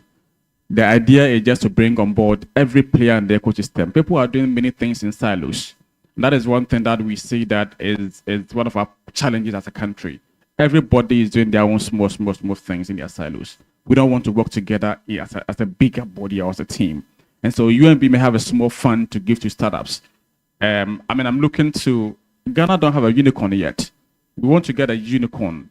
Okay, a startup. A unicorn is a startup worth about $1 billion. That's what we want to get as a nation. We don't have any yet. Now, it's possible when we put resources together. But here's the case, UMB have got some money to give. UMB will not want to work in collaboration with Absa Bank to support one big company to grow. They want to say, we have supported you. All right, so UMB hold you as a UMB startup. Absa is doing their own thing. GE is doing their own thing. NIP do their own thing. But maybe if we could work together as a team, we can see much more success. So you end up seeing startup A jumping from from program to program. He go to GEM pitch, he gets some 10,000 cities. The next morning he's at Absa Bank pitching. The next morning he's at NEIP pitching. Why? Because what they're getting is not enough to sustain their business. They want to get more money. All right. And so we just wanted to see, how do we bring everybody on board one big umbrella so we can consolidate all our efforts? We know who are the fund managers, who are the fund owners, what are they looking for? We prepare these young people to meet their requirements. We know who are the startups in Volta region, Eastern region, Greater Accra region, or wherever they're located. If UMB have got some funding or some program that they want to run for startups within whatever region, they know that once they call on us, we can be able to support them to get who their target audience are directly, to be able to impass onto them. And so our key focus is just to bridge all these gaps, making sure that we'll stop the silo things, working together as a bigger body to support the entire value chain of the ecosystem. Thank you. Thank you very much. We are getting ready to wrap up, but I have a personal question. In your presentation, you spoke about the fact that you had a formal job or a main job, and then at a point, Big Sam's was just your minor job, and then you took that risk that you're now going to focus on that. Now, where I am coming from, one of my aunties would have said, "Cho, what do you think you're about to do?" But what was the conviction? Why? What pushed you to decide, no, I have to do this. This is what I need to do. So when you get to a stage, it's not just about you. One, I think support also helps. Having the support and having people believe in their dream helps. Like I said, I had the support of my family a lot. It's not the money support. That one is not there. You can't blame them. I mean, if my dad had money, I see it in his eyes. If my dad had money, he will buy the truck I need for me. But he didn't have it. So it was the support. And then the Mandela Washington Fellowship changed me a lot. I actually didn't realize how prestigious it was till I went to the US for the program. Then it actually even got me depressed. Because when I got there, I mean, from the start, when I applied, it was someone who believed in me that said, "Ajwa, you should apply." Then I said, "I won't apply." Hey, I can't do it. He forced me. I sent in my application 5 minutes to the deadline. And other people that had like bigger credentials didn't even qualify. I went. When I got there, I realized that there were doctors, there were big people. And I'm like, what did they see in my story? Like, what did they see in my Abublushi thing that made them believe that I can go? And now I realize the impact we have on farmers, market women, the startup food processors we work with. Because it's like we are bringing their product. Imagine you make spices. You're a small business, you make spices. Someone ordering spices from you, one spice jar, 20 cedis, and paying for delivery 30 cedis. They will not come. It's very difficult to do that. But Big Sam stocks your product. At Big Sam's, the person is buying tomatoes, pepper, onion, ginger, your spice, wele, everything. They end up buying maybe 500 or 200 cedis worth of goods. Paying 30 cedis or 20 cedis for delivery is not difficult. It's very normal because factor the cost of going to the market and everything. So in the end, we end up supporting, like it goes a long way, supporting market women, supporting farmers, supporting these startups. So that was when they actually saw the things that I was not even seeing in the story. I was just talking. But it was at the fellowship. At that point, a lot of things were going through my mind. Then I spoke to one of the fellows, and he said, "Ajwa, you can do this." I remember very well the night we spoke about it. And then when I came back, I mean, in fact, I'm a realist. I don't do things. I really think about things before I do. So I sought advice counseling. I spoke to people. I want to go full time. You are the one looking at big sums. As for me, I'm in it. From where you sit, do you think I should go full time? Because you know, sometimes we make decisions. Oh, you are selling some shoes, you think Instagram, all that, you go full. People are selling shoes. A lot of people. I can start selling shoes anytime. So you leave your job, your well-paying job, the salaries that you have to pay. Sometimes I wake up and I'm like, I have to pay these people. Today is 28. Yeah. You have to pay salary. But when I was working, my boss was thinking about that. So it was me seeking counseling from, I didn't just get up and resign. So please don't just get up and say I'm going full time. I asked questions. When I was getting married, I asked questions before I did. I don't just get up. I ask questions before I do things. So I did in the business. And then I realized that, yes, it will be hard, but you also have to take the risk and go full time.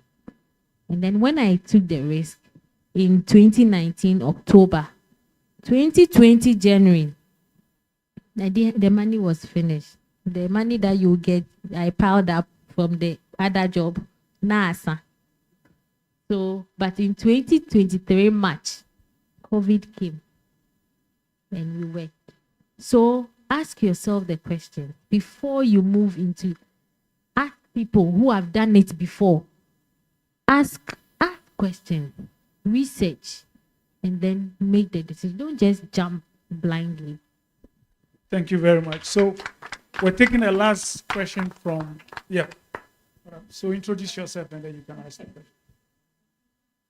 I'm Pearl, and I have two questions actually. One directed to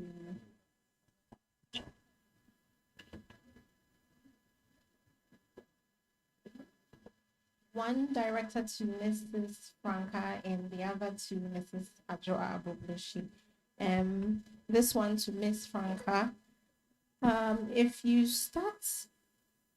startup is a product based on particular needs of society, then how do you grow your business as a student?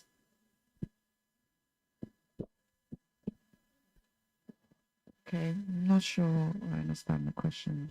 Okay. Is this for? Is it, I think I got the name wrong. Sorry. Yes. So you said if your startup is? If your startup is a product based on particular needs of society, then how do you start the business as a student? Start. The answer is just start. That's it. Okay. Start. What are you waiting for? People need it, right? It's going to solve a problem. Do you need money to start? No, you don't need my money. You don't know me. I don't know you, so I'll give you my money. Okay? So start on a very minute scale, not even small. Small is big. Minute scale. Start. She said she used her friends to start, right? So your next roommate is your customer. Just start. My question to this is, when in 2016, when you did more research, there definitely got to a point where you had to improve. When that happened, usually there's an inevitable fear that grabs you when you have to start new things in advance. What did you do or are still doing to counteract that fear and make that advancement? Okay. So the fear part, it will never end. Anytime you have to do something new, you'll be scared. There's an idea I want to do. I'm scared, but I'll do it anyway. So the fear part, don't stop yourself or don't feel like because you are afraid you are a different, people are doing it, people will do it. The pressure is getting worse, even on social media. And in our era, I think that's the place where that causes a lot of fear. because we create some kind of competition and everything for ourselves. So that 2016, when the fear was there, but do you want to stay? There are two things involved. Either you fail or you do it. It's either you do it or you don't do it. So choose. Choose. Do you want the fear to stop you from doing it when you can be proud of yourself? So like I said, there are products that we are doing now, services that we are doing now. You go to Big Sam's page and you see Fala deal, you see this, you see meal bundles. I had the idea 4 years ago, but I developed it. So the fear, and I was scared. I remember sometimes when I even have to post something, I'll look at the post. Like yesterday when I said the customer blasted me, I was making some videos. I've edited the video, but I'm afraid to post it because I'm like, would the customer go and make a comment under the video? When something doesn't go well, sometimes you sit back and you're like, hey, what if this person goes to comment under this Instagram video? All the noise you're making, I didn't do this. But you still have to do it. Because, out of 20 orders, one. And that's one that didn't go well. No. You can solve it with customer service, with calling the customer back. Say we sincerely like all those things happen. And they are in our disposal. They are at our disposal. So please, the fear is there. But ask yourself, be sincere. Do you want to be proud of yourself? If you want to be proud of yourself, then you have to conquer the fear. Thank you. Thank you very much. Let me address the question on how to start the student bit. No matter the idea you have, Philo mentioned earlier on that get a business plan. Make sure that whatever I want to do is documented. Because of time, we can't talk much about it, but you're a student, I believe. So Google, just Google business model canvas, for instance. It gives you some steps. If you want to understand what the canvas talks about, you have what your product is, who your target customers are, how do you intend to make money, who should get on board as a partner, what should get your resource, your raw materials from, and all those things. If you're able to fill that 9 big point canvas, you can create a concrete business plan out of that. Now, the element of funding, the first one is to use your personal funding, yourself. Do some small savings to invest into it. If you believe in your idea, commit to it, first and foremost. If you believe in your idea, and if your family believes in you, let your family support you. If your friends believe in you, let your friends support you. If you believe in your idea and you can support your own idea, or your family can support you, or your friends can support you, then why should Philo support you in the first place? So I think that your first point of call for support in terms of funding to start is yourself, your personal savings, your family, or your friends. At least that can help you to get some certain level before you now can look at external, be it the accelerators or the incubators or government grants like what Philo is doing, or venture capitalists like what I see Franca is trying to do for startups, trying to push some money into startup business and all things like that. So it all starts with you. It all starts with you. What do you want to do? What the vision is like. But make sure that every detail is documented as a guide to believe it through. Yeah, thank you. All right. Thank you very much. So we still have a lot of questions, but I'm going to play that because of time. We're going to take those questions and we'll send them to you. You provide the feedback, and if that is okay with you. All right, thank you. So just briefly, starting with Madam, if you can just, any advice you have for the young people out there who wants to go into business? All of you, the same question. Just do it. Just do it. Thank you. Same, you don't have to wait for anyone. Who are you waiting for? Time. Time is not your friend. So do it today. You can never know what will come out tomorrow. Just do it. So I also say that don't give up is a cliche. We are saying it all the time, but what can we say? Don't give up. Don't give up. Thank you. All right. So what I want to say is that we are here to support you to start your business. We are here to connect you to all the things you need, all the resources you need to start and to scale your business. Be it mentorship, be it training, be it funding, or whatever it is. once you're able to reach us, we can talk and see how best we can support you to start or to scale your business. So we are here for you, and we're ready to. Our doors are open to work with you. And on that note, we call on everyone in the startup ecosystem, being it a funding institution, being it a startup yourself, or if you're just thinking about doing something with young people, we invite you to come on board. Let us work together to support the ecosystem in terms of eliminating youth unemployment and, of course, underemployment. Thank you very much. All right. Thank you very much. This is the last part of the program. I'm going to invite Jeffrey Odami Yeboah, our head of personal banking, to close us. So after he's done, we'll invite everybody upstage with our the guests so that we have a picture there. Then we'll move on to the other side for a picture. So Jeffrey, thank you very much.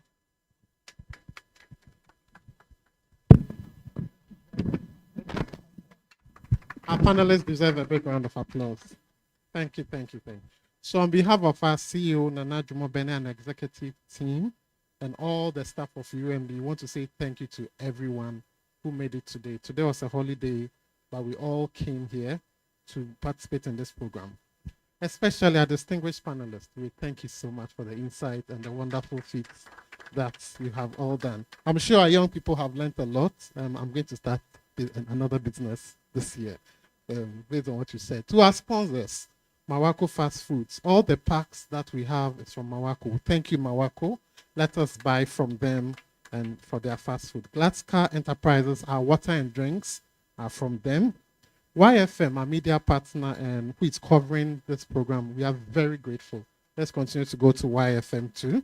And Pan-African TV, thank you so much for sponsoring this event too. And not forgetting Blue Skies, you have been very supportive.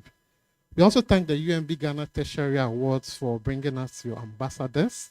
I believe you have all learned a lot, and we continue to do a lot to help students have impact and benefit from all this. And for those who came, it's a good opportunity. You are going to have some internships and national service opportunities with UMB. I think you should give yourself a round of applause. Okay. We thank you, our marketing team, and our Adom Stars. I can't forget, it's still in my mind. That was a lovely performance. We thank you. They have really shown that we have to be disruptive. In all these things we are saying, all the money we are trying to get, we have to put it into an account, right? So we beg you, you need to bank with UMB if you don't have an account already. Look out for this product, the UMB Lock Saver account. It's a very interesting savings product we want you all to open to help you build up your money gradually as you continue to grow in your entrepreneurship journey. Pay your school fees through our UMB Smart Fees. So just behind me here. Go to any UMB branch and pay your school fees. And then the best app on the planet, UMB Speed App. Go to Play Store or go to Apple Store and then download it. You'll see that it can do a lot for you. Thank you so much. It's been an honor. Enjoy the rest of your day.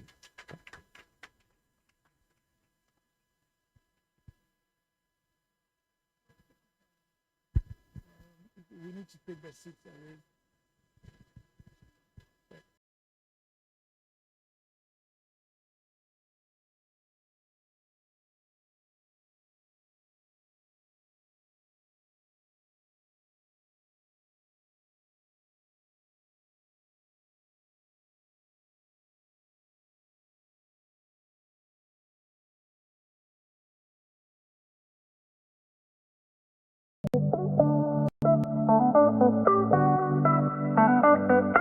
Hello. Yeah, it's been a nice day. I standing here talking. My name is called Bilal Ramadan. Yeah, I've been working with Alhaji Fatu Caribbean Company for almost 4 years now. And I joined hands in UMB Bank. And as you can see, UMB Bank is one of the best trusted banks you can work with. So therefore, I urge every individual or every business partner to join hands in UMB Bank. They are the best trustful bank you can ever put your hands on. So I urge every individual, private sectors and all government sectors, those involved with businesses, they should involve with UMB Bank. It's the trusted and the best bank in Ghana. Thank you very much.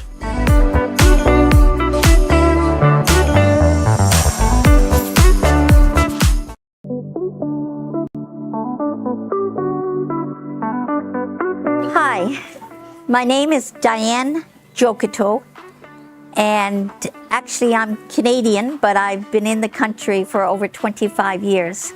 I'm married to Daniel Jokito, and we live in Tomley. We have a school. The school is about 12 years old, and we have 1,650 kids and 125 on staff. We use UMB Bank, not only the school account, but also a personal account. And we have a great customer relationship officer named Daniel. So if anyone is looking for a bank, I can certainly say that we got great service, 250%. Thank you.